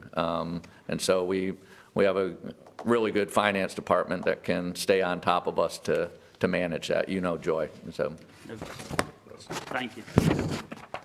All right, there's no other questions. We greatly appreciate, Dave, you've been here again today. Appreciate you bringing Mr. Masters with you, and you may have learned more about Nash County than you wanted to know this morning. If you stick around, you can learn some more on in the afternoon, but we thank you for being here. Thank you very certainly much. thank y'all for what you do. It's a big improvement for Nash County. I've been asked by a commissioner to take about a 8 to 10 minute break, and so I'll honor that request at this time. We'll take a short pause. Call us back to order at this time. If you recall, we finished up item number 10. We'll move to item number 11, which is Severe Weather Preparedness Week, which is already started, March the 1st through March the 7th. I'll call on Britt Fisher to make this presentation. Good morning, sir. Good morning. Thank you. Yes, sir. What I have before you is the proclamation for Severe Weather Preparedness Week, which did start March 1st and runs through the 7th. Severe Weather Preparedness Week in North Carolina, the National Weather Service and the North Carolina Department of Public Safety are teaming up to bring this severe weather safety campaign to all North Carolinians. With warmer weather quickly approaching, now is the time to prepare for the severe weather season. If each North Carolina resident would take a few minutes this severe weather season to prepare, it will lessen the impacts as we're faced with disasters. There we go. Thank you. Schools and government and buildings statewide participated in the statewide tornado drill yesterday. Test messages were broadcasted on the NOAA radios, and we encourage everyone to have some type of communications to receive those types of alerts. So if I may, I'd like to read the proclamation. Whereas North Carolina is traditionally an active area for tornadoes and severe thunderstorms, and whereas in 2019, North Carolina experienced 51 tornado touchdowns, and the National Weather Service in North Carolina issued 158 tornado warnings, and whereas in 2019, Nash County experienced 2 tornadoes, 2 severe hail events, which encompassed 1 inch or larger size hail, and 6 severe wind events of 57 miles per hour winds or higher with wind damage. And whereas last year, the National Weather Service in North Carolina issued 710 severe thunderstorm warnings and recorded 928 severe thunderstorms and damaging winds. And whereas in 2019, Nash County received 5 tornado watches, 6 tornado warnings, 10 severe thunderstorm watches, 41 severe thunderstorm warnings, and 3 flash flood watches. And whereas the average warning lead time for tornadoes was 17 minutes and 64 minutes for flash floods. And whereas severe thunderstorms produce hail at least an inch in diameter, 58 miles per hour winds, or can produce a tornado. And whereas all thunderstorms produce lightning and strikes are a significant threat in North Carolina, remember, if you hear thunder roar, go indoors. Whereas Nash County residents should listen to local radio, television, a weather channel, or a National Oceanic and Atmospheric Administration NOAA weather radio for information on severe weather. And whereas residents should make a family emergency plan with details on how to get to a safe location, contact each other, and get back together. including the plan's safest locations on their regularly traveled routes. And whereas residents should have an emergency supply kit in their homes and vehicles that include a first aid kit, battery-powered radio, flashlight, and non-perishable food, bottled water, sturdy shoes and gloves. And whereas Nash County residents, businesses, and schools are urged to participate in the statewide tornado drill, which was yesterday, Wednesday, March 4th at 9:30. And whereas Nash County Emergency Management works to inform and educate residents about staying safe when severe weather strikes, and ReadyNC.org is available to provide current weather and traffic conditions. And now therefore be it resolved that the Nash County Board of Commissioners does hereby support the statewide Severe Weather Preparedness Week, March 1 through 7 in Nash County, and call upon all residents to observe the week with the appropriate activities that promote awareness of severe weather and how to stay safe. All right, anybody have any questions about the resolution? Yeah, I think they do a good job of warning about severe storm, tornado warnings, and watch. Do you reach people just that don't have phones, that have cell phones? I know you radio, they're listening to radio or watching TV, they pick it up. But what about people that don't have nothing but a cell phone? Are y'all any way can reach them also? If we have impacts that could be impacted in Nash County and we have enough lead time, the only thing with tornadoes, and what I'm getting ready to talk about is Code Red, our mass communication system. We tried that with tornadoes in the past, but the tornadoes are so sporadic in nature, by the time we can get Code Red pulled up, get the message out, and get it delivered to that polygon or that affected area, sometimes the tornado has already hit or moved on to another location. But we do urge residents to put their household phones, their cell phones, and any other contact that they have into the Code Red system. If they do have a listed phone number in the phone book, I mean, of us still receive phone books, but if you have a listed number in the phone book, that number's already in the Code Red database. Yeah. But we urge people that have cell phones or non-listed numbers to make sure that they're putting those numbers in that mass communication Yeah, a lot of system. people I know just continue using the phone in the home. Right. And you just only use a cell phone. And if you don't have that, it's hard. Yes, sir. to get in touch with them unless you meet them in person. Well, and we also, when we go out and do public education talks with people in the community, we always tell them to reach out to your neighbors to make sure that they're fully aware, because they may know that they don't have a phone or whatever the case may be, is building that relationship and checking on your neighbors and your friends to make sure that they're. That's a good point. It's kind of like neighborhood watch. That's right, Yeah, yes, sir. yeah, good. Yep. Any other comments or questions? Thank you. I entertain a motion to support Severe Weather Preparedness Week by adopting this resolution. So moved. Have a motion, is there a second? Second. Second. Ms. Richardson, any questions on the motion? All in favor of that motion, let it be known by saying aye. Aye. Any opposed by a like sign? Stands approved, sir. Thank y'all. Thank you. Appreciate all you do there. Thank you. At this time, Mr. Boone, if you want to start on up front, I had two items that I needed to add to the agenda that I'd like to add at this time. I should have done it up front. But we have a change order on the Northern Nash water system that we need to bring to the commissioners today. I realized and the staff realized that we don't have another meeting this month, and we actually have got our budget retreat, and this is something that Mr. Boone has a meeting next week that he needs some direction on this change order. If you would just note, we're going to add that proposed change order as 15A, and I did that at a point where Mr. Boone gets through. We could let him go at that point in time, so maybe he could check on the detention center. And then we had two budget amendments that came up fairly late that I'm going to add as 19A, which is under the finance director's report for other budget amendments, if you would note that. Now we're on item number 12, which is a surplus that was brought to us by the Nash Rocky Mountain School System. Mr. Boone, if you'll make that presentation. Thank you, Mr. Chairman. Included in your agenda packet is a letter I received from Shannon Davis, Director of Maintenance with Nash Rocky Mountain Public Schools, late last month, February 24th, regarding some property that the school system owns and maintains at 605 Howell Street. This is the former location, or current location, former use of the Rocky Mountain High School baseball complex. There are 3 parcels. If I was smart enough to use this. 3 parcels of that location noted by my check mark there.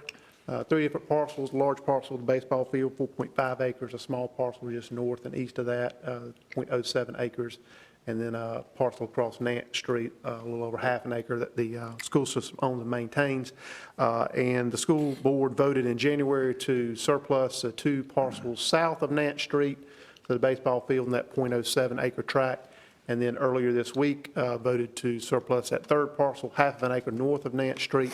And in conjunction with disposal of that property, they are presenting this to the Board of Commissioners to see if the county has any interest in acquiring this property. If there's any other questions, I'll be happy to try to answer those for you. The process, Mr. Boone, is they offer it to the county first, and then does it move to the city of Rocky Mount? I believe that is correct. Okay, I think I saw that somewhere. Well, I think that's, used to be the municipal stadium. I was going to say, prior to Mr. Boone's time, probably, he mentioned it was the Rocky Mountain High School field, but in my growing up days, it was a minor league baseball team. Yeah.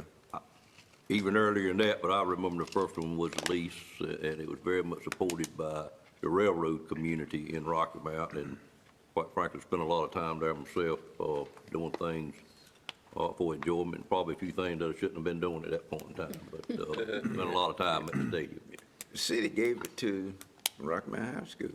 I think it was included in negotiation when we built the football stadium where it was built way back then, if I recall correctly. We used to do everything there. Any other questions of Mr. Boone on this item? Do you come with a recommendation, or you just want the commission to decide whether they want it or not? Or Mr. Lamb, do you have a recommendation? We don't have any known purpose for the property, and therefore we would recommend that the board not negotiate a purchase. Any thoughts on that by commissioners? If not, then I'd entertain a motion that we let the school board know that we, Board of Commissioners, would not have any interest in the property. So moved. Have a motion by Mr. Belfield. Is there a second to that motion? Second. Second by Ms. Wells, I think. Ms. Wells made a motion to get something to do with baseball. I better take that second and move on. Any questions on the motion? All in favor of the motion, let it be known by saying aye. Aye. Any opposed by a like sign? If you would let Mr. Davis know, Mr. Boone, in the proper manner. I'll be glad to do it. While you're here, if you'll move on, you got 4 or 5 items in a row, sir. Yes. Next one is utility easement for Middlesex Corporate Park, and I noticed we had the mayor of Middlesex with us. Welcome, Mr. Harvey, been with us this morning. Glad to see you. All right. As you mentioned, the item I have before you is related to a utility easement at the Middlesex Corporate Center. This is a site that the county has constructed a shell building. We'll also be considering a couple of items a little later in the agenda, awarding contracts for some infrastructure improvements at that location. But this particular item is for an off-site sewer easement to serve the existing shell building and parcels that the county owns to the east of that location. The graphic you have here in front of you gives you a rough illustration of the location of that easement. And this is a shell building, and this is roughly the outfall of the sewer, providing gravity sewer to serve that building. So recommendation from staff is to approve that easement and to authorize the chair of commissioners and the clerk to execute the easement. Any questions on this item? Seeing none, entertain a motion for approval. Motion to approve. Motion by Commissioner Combs, there, second. Second. Second by Commissioner Leggett, I think. Any questions on that motion? All in favor of the motion, let it be known by saying aye. Aye. Any opposed by a like sign? Motion carries. Mr. Boone, if you want to move on to your next item, which is item 14. All right, thank you, sir. Next item, if I'm following my agenda correctly, is the contract amendment, correct? That's correct, yes, sir. All right, so in conjunction with the work on the infrastructure improvements for the Middlesex Corporate Center, our engineering firm discovered that there were some conflicts between the road right-of-way that was platted at the time that the we'll call it the sales road, was constructed, and a conservation easement that was dedicated during the permitting process.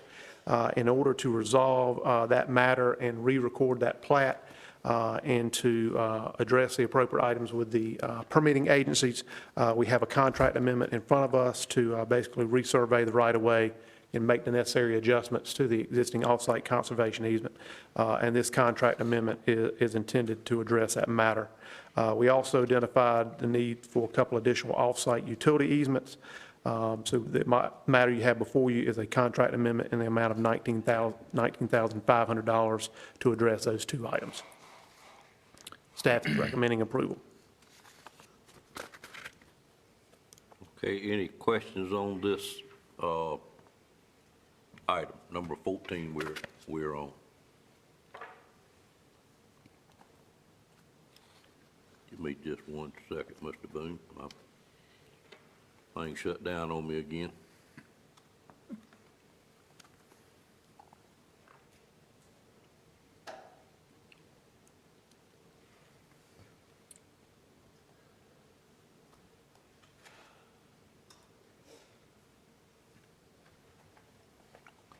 Okay, if you don't have any questions on item 14, I'd entertain a motion for approval. Motion to approve the amendment.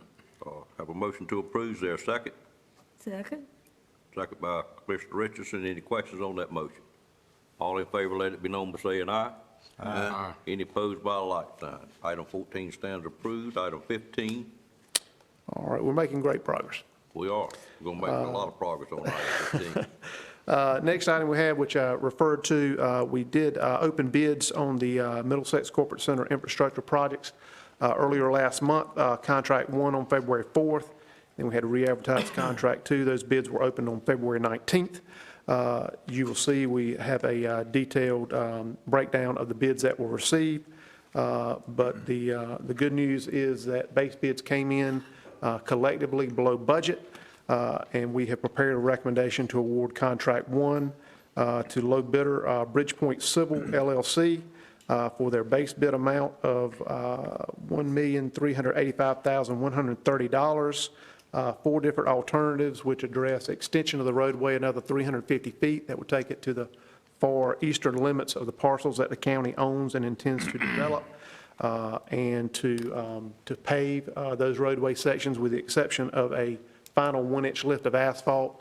At this point, we made the decision to leave that off, anticipating construction on that roadway and not want to do anything in the interim that might damage the pavement. So as the project develops and those buildings come online, then we would look to do that work at a later date.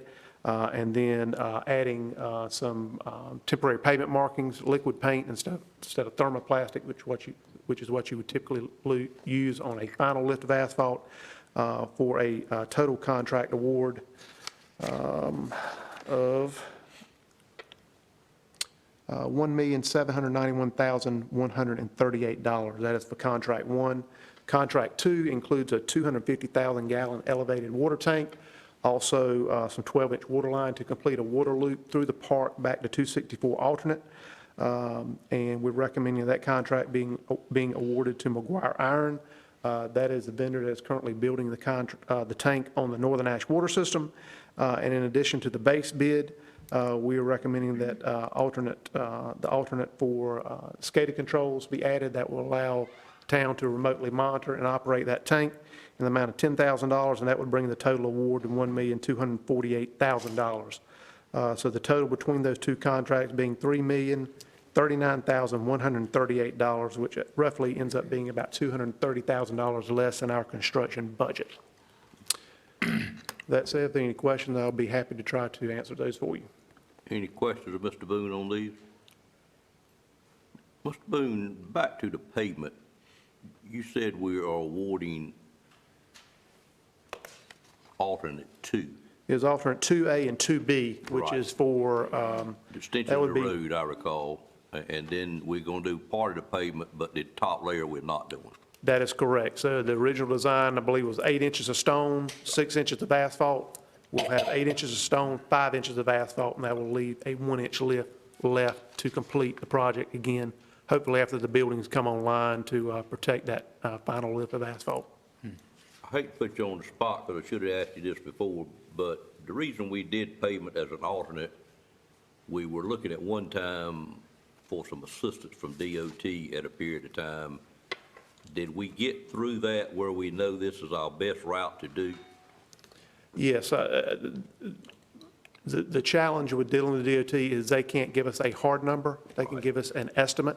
Right. And the differential between the estimate and the hard bid we received from the contractor, the risk did not seem worth pulling that element of work out of the contract, so we elected to move forward with the low bidder being Bridgepoint. Okay, I just couldn't remember the resolve on the payment part of it. I knew we moved on from the rest of it, but I wasn't sure about the payment part of it. Now, we, that's not to say we might not have a follow-up conversation with the NCDOT when it comes time to put in that final inch of asphalt, but Sure. at present, we recommend to move forward with Bridgepoint. Okay. Any other questions on this? I know Dan is sitting anxious, ready to make a motion over here. I'm ready. Seeing none, I'd entertain a motion for approval on this contract. I make a motion, we approve the contracts. I have a motion to approve. Is there a second, Ms. Lake? Second. Is that Ms. Wells? No, Ms. Wills. Oh, okay. Which, Ms. Wells? Ms. Wells, okay. All right. Any questions on that motion? My buddy. All in favor of the motion, let it be known by saying aye. Aye. Any opposed by a like sign? Contracts stand approved. Okay. Been a long That was time That coming. was both contracts, correct? Both contracts, yes, sir. Great. That would be item number, was that 14 and 15? Yes, sir. Okay. Finish both. That took care of 14 and 15, and if you recall, Mr. Boone, I added 2. Now, I am right, the tank was 15, is that what we're saying? Contract 2, Item 15, you looked a little puzzled. yes, sir. Yes, sir. Okay, all right.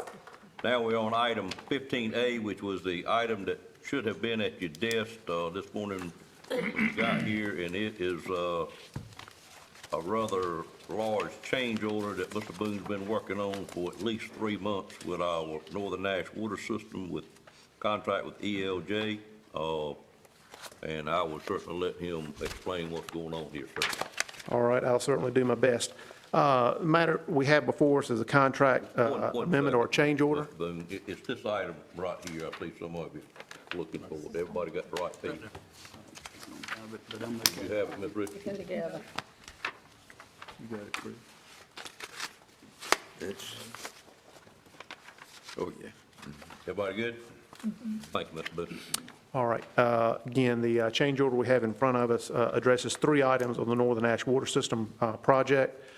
Basically, 3 elements of work that we've encountered that were not addressed in the bids that were received back in 2018 and later awarded in early 2019.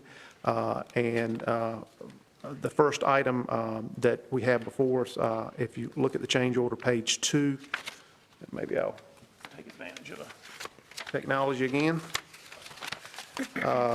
addresses some work to remove rock that was encountered on South Browntown Road.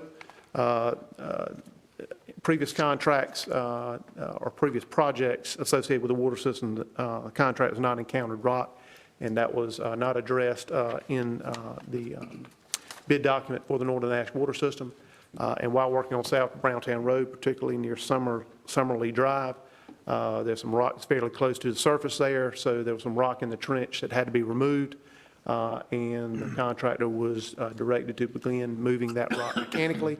So item 1, or in this case, new pay item 60, addresses that work. There were numerous mobilizations. All total, I think we ended up removing a little less than about 80 cubic yards of rock. This was actually before and at a time that it was not clear that the North Carolina Department of Transportation was going to allow us to use blasting to remove that rock. So again, this was bringing in equipment, excavators with rock points on them, and basically mechanically removing that material. But again, that change order comes to an amount of combined cost of a little less than $31,000, $30,098.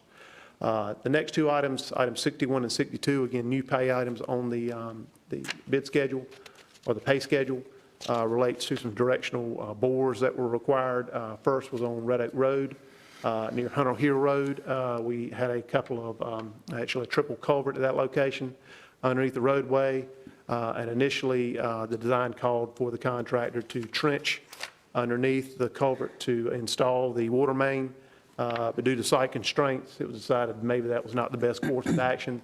Did not want to proceed with any work that might compromise the integrity of culverts, those culverts. So we transitioned to a directional drill. So this item would address the installation of that water main via directional drill versus a conventional open trench method. Third item, pay item 62, again, another directional drill. We had a location on Highway 43, north of Red Oak, near Tommy Road. We had some constraints in the right-of-way, some pine trees. DOT was not amenable to adjusting the location of the water line because of the right-of-way constraints of that location. So again, contractor was required to install that water main via directional drill. That ended up resulting in a cost increase really of about $20,000. We got a credit because the contract had called for the removal of those trees. So when we take out our credit and the cost for the drill, it ends up being a cost increase of $11,107. So across these three items, we're looking at a increase to the contract amount of $51,327.50. So if these items will be approved today, and then the two previous change orders have been approved, the total contract amount will be amended to $5,916,380.09. Okay, any questions on those? I Staff would recommends like to approval. point- Go ahead, sir. Staff recommends approval. Okay, staff recommends approval. Okay. I would, before we take a vote on it, like to also point out that we have one pending change order that we have not addressed yet or brought to the board. It's a rather in-depth one, and I would anticipate we would be bringing it at the next meeting. But I don't want the board to think we're coming to every meeting with a change order on that job. I will say, Mr. Boone, we are still well within the contingency item that we have already included in our budgets. Yes, sir. Am I not correct on that? That's correct. Okay, and it has something to do with some of the directional bores that we also encountered rock. So we're still negotiating that out with the contract, and we hope, I think, we got a meeting next week to try to finish that up. Is that Yes, sir. correct? If it got scheduled. So you will have another significant change order coming, we anticipate at our next meeting also. But with that said, any questions on this particular change order number 3? If not, I'd entertain a motion for approval. Move for approval. Commissioner Outlaw move for approval. Is there a second? Second. A second by Commissioner Leggett. Any questions on the motion? All in favor of the motion, let it be known by saying aye. Aye. Any opposed by a like sign? Motion carries. Thank you, Mr. Boone. Thank you. Mr. Lewis, did you have anything you wanted to say? I know you have been very involved in this, and we appreciate all your work, and you thought we'd never award a contract, but it's just been done, sir. I appreciate everybody's effort. Looking forward to seeing, as Dan said, seeing this converted to us. Okay, great. We do too. I think we're in a good position. I think time is on our side. We're starting at a good time of the year. Absolutely. Sure are. I appreciate you being here this morning. Appreciate all your work on it. I know you stayed at it and chased easements and everything else, power, and I won't try to go through your whole list. We'll be here longer. It is a team effort. Thank you.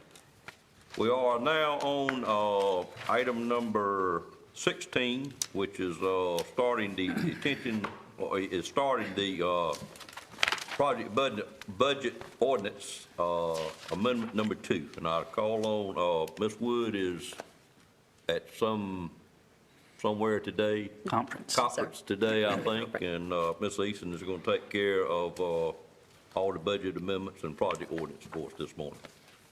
Welcome. Thank you. Would you like, I have 3 project ordinance amendments. Do you want me to do all 3 before you approve them, or do you want to approve them one at a time? Normally, project ordinance, we do individual budgets amendment we can do together, Okay, is what they've told me in the past. all right.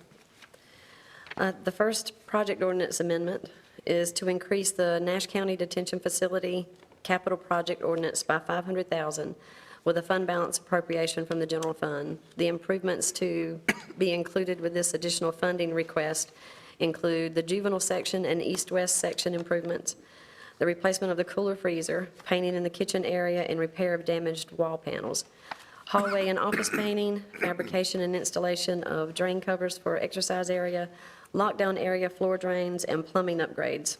Plumbing upgrades in dorms 4 and 5, and other miscellaneous improvements. This amendment would increase the total project to $1,064,351. Mr. Lamb, do you want to explain this to us, or where we are dollar-wise? As I see it, in the budget, we had the $500,000 plus the plumbing amount that we probably may not be spending, and this is in addition to that, so it is a new movement out of fund balance into the detention center construction budget. I will say, again, we're not having another meeting this month, and we are working through the Mosley report, which we hope to put to bed here very shortly. And in anticipation of that, there is work that we have received prices on, and I should have held Mr. Boone just a little bit longer, but he's gone. But what we are doing is getting ourselves ready to move forward so we don't have to delay, particularly on the freezer, another 30 days before we could take action on it. It is a big part of it. There he is coming back in. Mr. Boone, what I'm doing is explaining, which you could do much better, this budget amendment. We are not having another meeting this month. You wanted to go ahead and bring it because once we clear the Mosley report, get everybody's blessings on it, you've got prices where we could go ahead and start to work on some things, particularly the freezer and some other items that we really don't want to lose another 30 days on. Did I say that properly? Yes, sir. The intention was to have funding in place in order to move forward as quickly as possible once we receive the Mosley report and based on ongoing conversations with the Nash County Sheriff's Office. Not to say that we would spend the money if there's not a need to do so, but at least we would have the resources available. If through working with the state and the Sheriff's Office, decisions were made to make some limited improvements to older portions of the jail to provide additional beds and segregation areas for inmates, and also to address some plumbing needs and some additional drainage issues in the existing segregation cells. So we've done some preliminary work, already kind of compiled some estimates for items that we believe we could move forward with in a cost-effective manner, and this funding would provide the resources available to move forward. Now, I will say I included some additional funds in the recommendation to hopefully address safety concerns that the Sheriff's Office may have regarding work in these areas. But heretofore, we've been a bit challenged in terms of identifying exactly what those improvements may be. But I'm hopeful that, again, as the Mosley report comes forward, we may be able to sit down and identify a path forward, because we recognize, regardless of what the Mosley report recommends, there's going to be some period of time that we're still using the existing facility if it does recommend additional improvements. And certainly we want to try to house as many inmates as we can in the current facility until such time as some new square footage comes online, or renovated square footage comes online. Any questions on this budget amendment? And I want to make sure we know we are moving another $500,000 out of fund balance into the detention capital project, but I certainly agree with Mr. Boone. We don't want to lose time on all of these items, really. But y'all ask any questions you got with Mr. Boone, if you have any. I'd like to Yes, sir. clarify two things. One, the The plumbing improvements that we talked about during the budget, that's in the north-south area, and we're not going to go forward with them. That is the section that we're not sure of its viability at this point. And the freezer that broke down in November, we are going to replace that, and that's in the tune of 125,000, Recommendation of the budget, 150. 150. So 150 of the 500 is allocated to the cooler freezer. So I just wanted y'all to know that issue is being addressed immediately. All right, Nope, if there's no other comments, I'd entertain a motion to approve item number 16. So So moved. Have Second. a motion by Commissioner Outlaw, second by Commissioner Wells. Any questions on the motion? Please ask your questions if you got any now. I did have a question. Yes, ma'am. Ms. Leggett. In the details about that, it lays out Section 3 and Section 4, the revenue and expenditures. It's got $64,000 for potential federal inmate revenue. I think that is revenue that's in hand, is the way I understood it. Okay, already, because I was just wondering how are we housing federal inmates if we can't even house our own? Last year, they, for a period of months, they did have federal inmates, and when we did this original budget, we used 64,000 of those revenues to start this project ordinance. It's revenue that has already been received for something that went on about last March and April. Okay.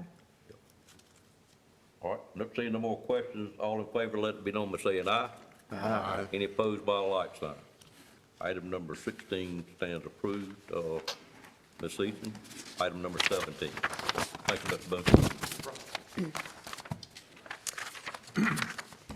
The 2017 Essential Single Family Rehabilitation Loan Pool Disaster Recovery Program requires a grant project budget ordinance amendment. The Nash County was originally awarded $150,000 in funds by the North Carolina Housing Finance Agency, to repair 3 homes impacted by Hurricane Matthew, and amended to include 11 additional homes, increasing the budget to $700,000, as well as extending the completion date from June 2019 to December 31st, 2020. Nash County submitted and has been approved for 3 additional Hurricane Matthew home repairs.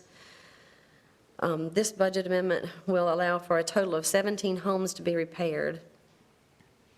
This results in the need to increase the budget to $850,000, can't get my numbers right, at this time, so we can proceed with awarding contracts for those additional housing repairs. All right, any questions on this proposed budget ordinance? Always good to have more houses than what we thought we'd get done. Seeing none, I'd entertain. Excuse me, Mr. Belfield, go ahead.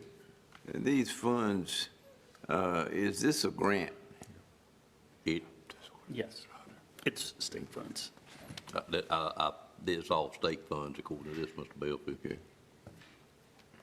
Seeing no other, I'd entertain a motion for approval.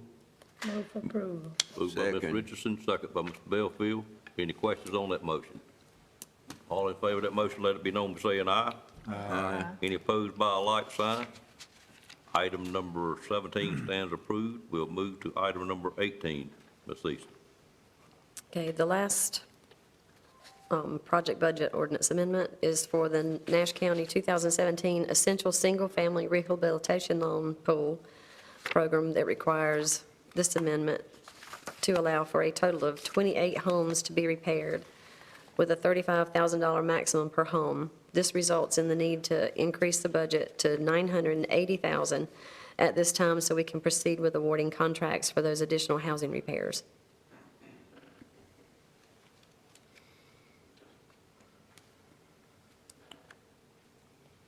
One of them is disaster recovery, and one of them is our straight, normal rehabilitation loan pool. I see the difference in it now. Any questions on this? If not, I'd entertain a motion for approval. So moved. Moved by Commissioner Leggett, is there a second? Second. Second by Commissioner Bellfield. All in favor of the motion, let it be known by saying aye. Aye. Any opposed by a like sign. Item number 18 stands approved as well. We'll move to item 19, which is budget amendments. Ms. Eason? Okay, the first is to transfer $500,000 of fund balance to the detention facility capital projects based on the capital project amendment number 2 that We just did. Jonathan just spoke of, yes. Correct. Okay. Next is the fire districts. The NS Gully Fire Department is requesting to appropriate $10,000 of their fund balance to purchase a shelter for a ladder truck that they have purchased from the town of Cary. No county dollars are requested. Oops.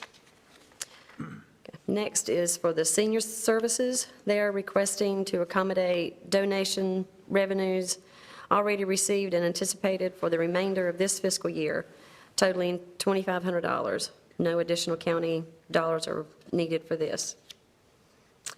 The Health Department Environmental Health Division is requesting an amendment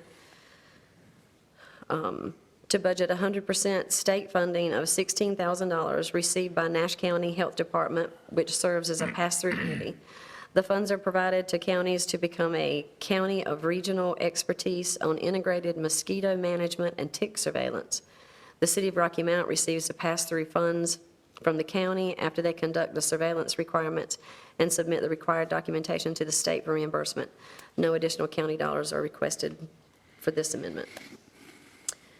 The Health Department Family Planning Division is requesting an amendment to budget an additional $25,311 Title X funds available from the U.S. Department of Health and Human Services.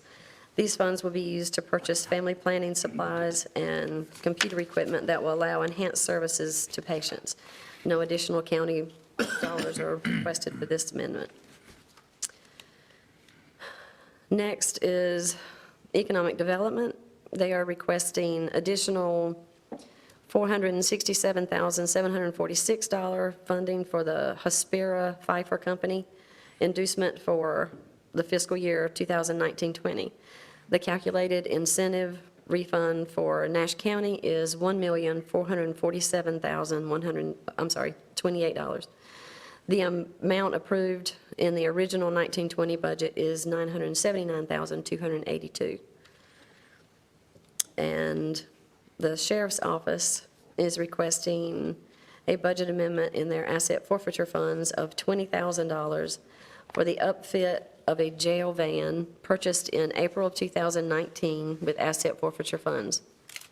The delay in the upfit was due to the cage insert for the van requiring custom fitting and installation.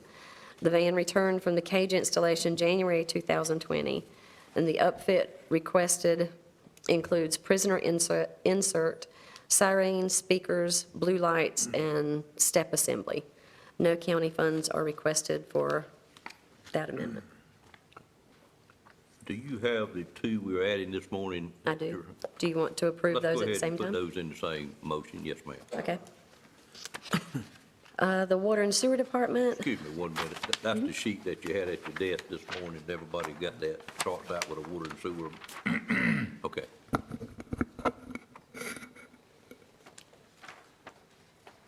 Go ahead. Excuse me. the Water and Sewer Department is requesting a budget amendment to budget an additional $20,000 funding for professional services for tap fee installations, which will be offset by the additional revenues from signups for water connections. No county funds are requested for that amendment. And the last one is to transfer $114,464. Let me try that again. $114,464 of budgeted lapsed salary and various other budget surplus items, including fuel, travel and training, and professional services as of February 2020 from the Sheriff's Office and Court impact budget to the jail budget to provide additional funding to cover unanticipated adult detention fees that will result from Nash County inmates housed in other facilities. Okay. What you have there is a total of 8 budget amendments, 7, oh, actually, it's 9, I'm sorry. Right. 2 on this sheet and 7 we had originally. Is there any question on any of those 9 amendments by Commissioner? Seeing none, do you have any questions, Mr. Lamb? If not, I'd entertain a motion for approval of the budget amendments. Move for approval. Moved by Commissioner Outlaw. Is there a second to that motion? Second. Second by Commissioner Belfield. Any questions on the motion? All in favor of that motion, let it be known by saying aye. Aye. Any opposed by a like sign? Budget amendments stand approved, each one of the 9s. Thank you. Thank you. Appreciate you being here this morning, Ms. East.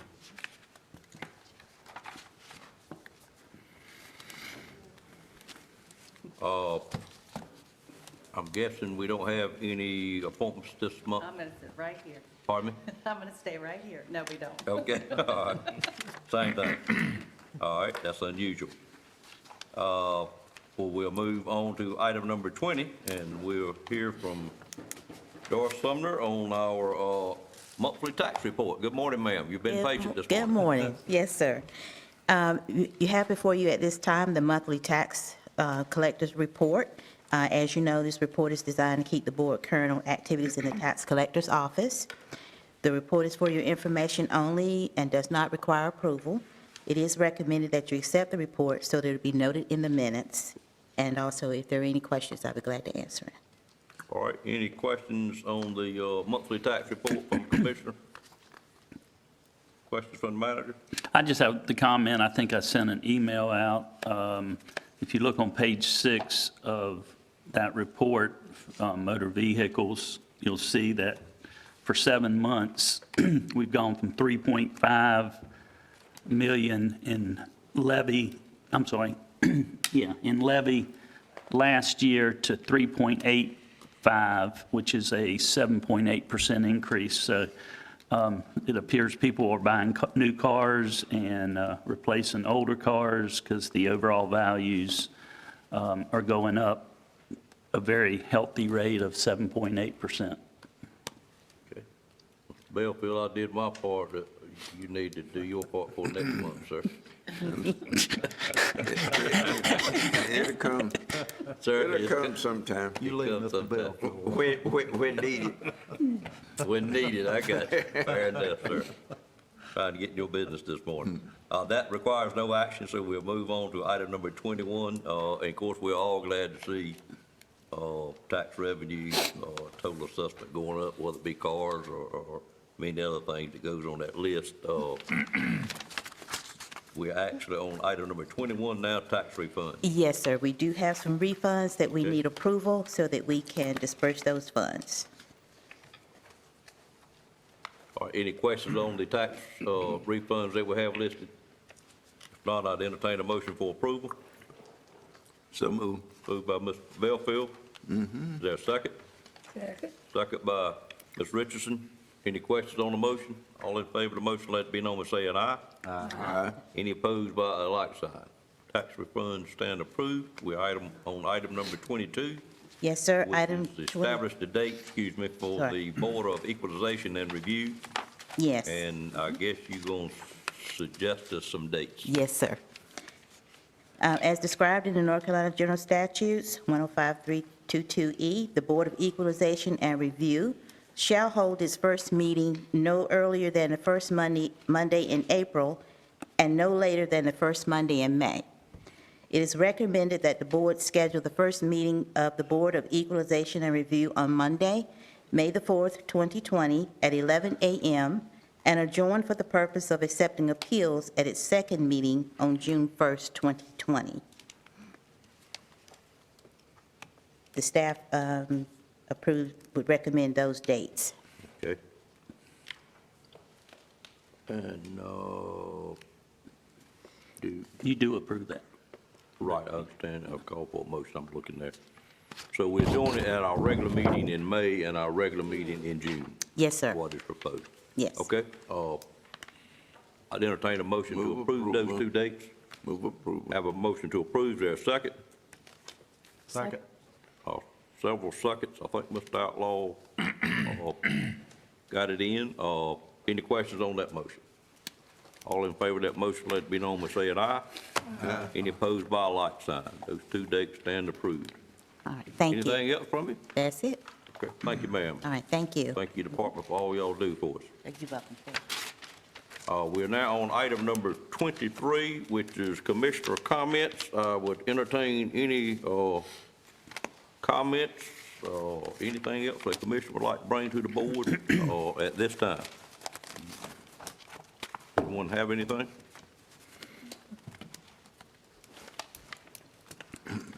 I had just a couple things I wanted to update you on. You all know that I'm always reviewing our permit reports, and just update you again, I'm just amazed at what we're doing. Last month in February, which is a short month, which was a rainy month, quite frankly, but we still had 29 new home permits. Again, I run the numbers. If you take the 29 home permits, run it for a 12-month period, that gives you about 350 new homes on an annual basis. And if you take the average, which was what I did with what was last month, is about $175,000. It comes obvious that, Andy, that the home building industry is certainly an economic industry as well, and that's about $61 million added to our total assessed value. So the ideas we've had recently about southern part of the county and trying to do what we can to promote home building in Nash County, it sure pays off. So about $60 million on an annual basis is a great industry to land, no matter what it is. And this one is ongoing all the time. So I do want to thank, no one's here from that department at the time, but I certainly want to thank our planning department, inspection department, and all they do. We do get quite a few comments now from how much the builders from other areas who are in here now enjoy working in Nash County, and that means they will probably be back time and time again. So I appreciate everybody that works in that arena and everyone that works for the county doing what we can to certainly monitor what construction we have in the county, but also make people feel friendly when they come across the county line, so they'll be back again. Other comment is just a very short update on what's happened in the last week and a half, 2 weeks with our school system. We all know that this past Monday night, the new school superintendent was sworn in. So we do have a permanent superintendent at this time. We again want to thank Mr. Burns for the job he did while he was here, about 6 months, and I think he got a lot of things accomplished here in that 6 months. From news media, I understand this past Monday night, the name was approved that our school system, July the 1st, would be Nash County Public Schools would be the known name. There's a correct word for that. What is it? What do they call that name? Administrative unit. No name. Known name. I did have the right word in, the known name. Okay. It would be the Nash Public School System. And also, I got a call from the Chairman Lamb on Tuesday morning that they would be sending out an RFQ to select an architect. The RFQ was sent out by the school system itself to select an architect. That was sent out before 5 o'clock on Tuesday, and those were due to be back in by the 18th of March. So that's a pretty quick turnaround. I did do a little studying on what was sent out, and they sent it out to 10 different architect firms. And of course, it's an open process where if you didn't get an invitation, you could still request to be considered to be put on the list. So that means the new Northern Nash Northern Nash, I've said water so much, Northern Nash Elementary School, I feel like is getting some traction under it, and hopefully we'll be able to move forward with selection of that architect and get it started real soon. Very positive news, I think. And I believe that's all I had. and I will turn it over to the manager at this time for any comments. Excuse me, Ms. Wells? I would just like to thank you for allowing me to go to the NACO conference, legislative conference. It was very interesting. It's always good to see the people from North Carolina and other places. I think the highlight of it, to me, was Colin Powell speaking. He is a wonderful speaker. He kept you laughing as well as being serious. He signed over 5,000 books so that everybody went to that conference, got a book, and it was really good. We did have the president speak to us on Tuesday, which is always a highlight if you can see the standing president speak.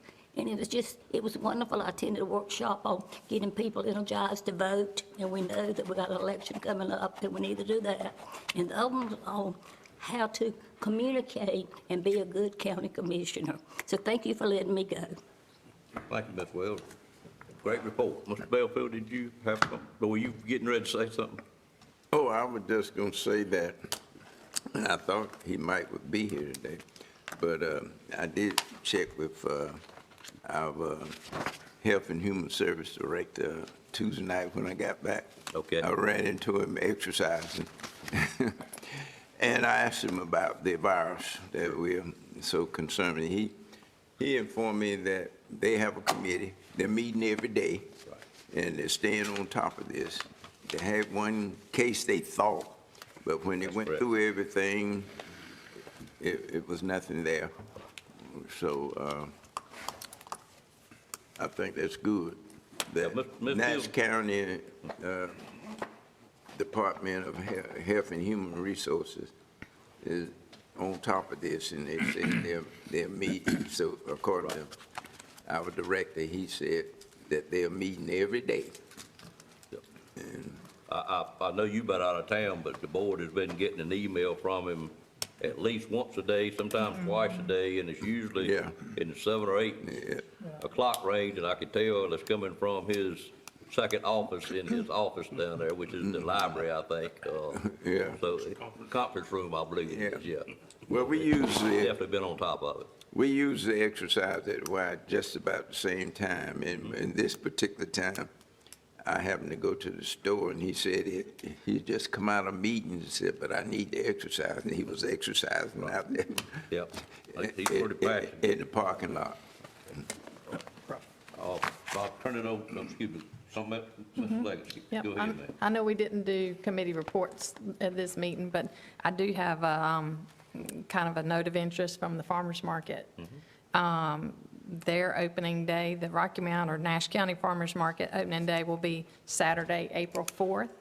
And they're offering a free bluegrass concert on Saturday, March 28th at 6 o'clock. And that Cooperative Extension is accepting applications for vendors at this time. Great. Very timely report. And I'll tell you, if you've not heard this young lady that got Shannon Baker sing before, that's her group is singing this year. I'd certainly advise you to go because she's pretty amazing. Anything else? Mr. Lamb, turn it over to you, sir. Thank you, Mr. Legacy. Thank you, Mr. Chairman, members of the board. Just a reminder that we will be attending the district meeting of the North Carolina Association of County Commissioners at the Loft on Main in Lewisburg, Thursday, March 19th. I don't have the time. I think we're supposed to meet here at 4 o'clock or 5 o'clock. We probably need to leave before. 4. Okay, we'll leave from here at 4. I know Janice has probably gotten an attendance, done an attendance survey. The next thing is Thursday, the following Thursday, March 26th, is the Rocky Mount Chambers Legislative Forum at Holiday Inn. Breakfast starting at 7:30. That's March 26th.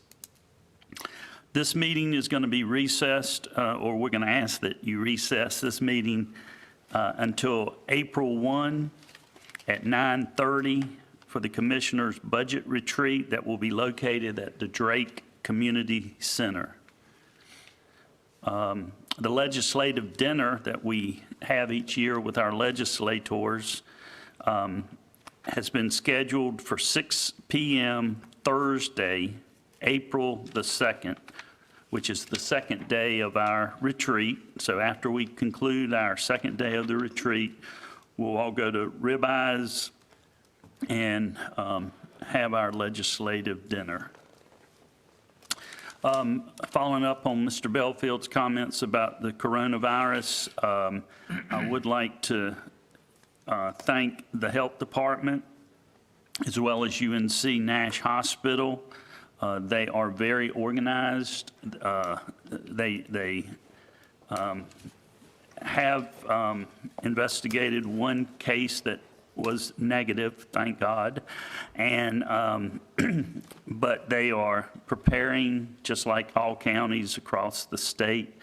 There has been one report of a person in Wake County who had been to Washington State and had visited the nursing home where there has been some fatalities. So we will continue to monitor it, and I, again, would like to thank Mr. Hill and also the folks at the hospital for their coordination. I'd like to thank the facility maintenance staff. They're doing a great job on the jail renovations, and when we thought we were going to have a snow event, they were prepared.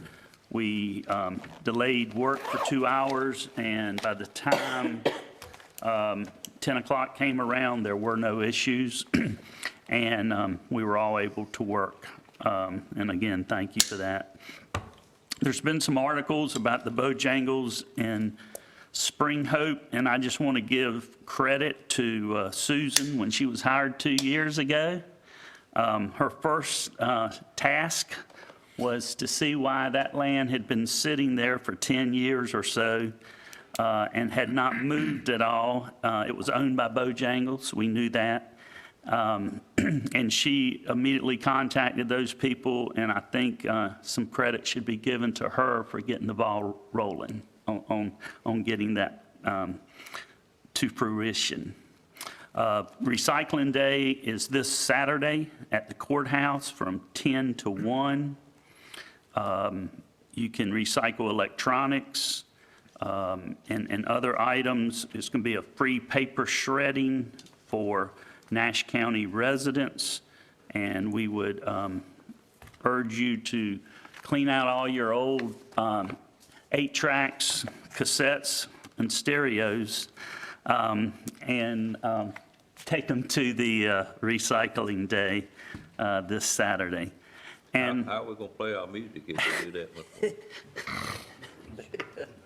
it's called iTunes. Even I know that. Yeah. And as a point of personal privilege, I'd like to wish my mother a happy 84th birthday. That's all I have. Thank you. All right, anything else? I'm going to entertain, we do need a closed session. It would be for economic development and matter of the attorney-client privilege. Mr. Lamb or Mr. Durham, do we expect any action to be taken in closed session? I don't know of anything. Okay. We will contact the press by the end of the day if anything does happen, if you leave. Okay, all right. And again, we will be, staff will be in touch with you about the Bossier report as soon as we get in a position to release it. We should be able to release that tomorrow. I would just like to commend Amanda. I saw in the paper where she got lots of awards for her writing the newspaper. Congratulations. Amelia.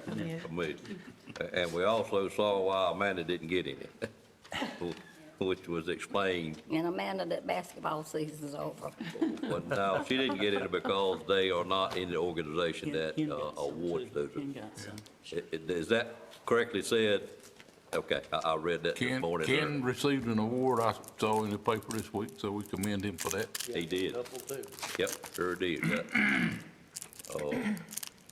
Y'all do a great job for us, all three of you, and I know I stay up a lot, go a lot of places, but it's not many places I go that one of you aren't there, quite frankly, if not all three of you. So we appreciate what you do for the county. If that's it, I will entertain a motion to go into closed session. So moved. Moved by Commissioner Leggett. So second that motion. Second. Second by Commissioner Bellfield. Any questions on the motion? Not all in favor of the motion, let it be known by saying aye. Aye. Any opposed by a like sign? We will move to closed session. Thank you.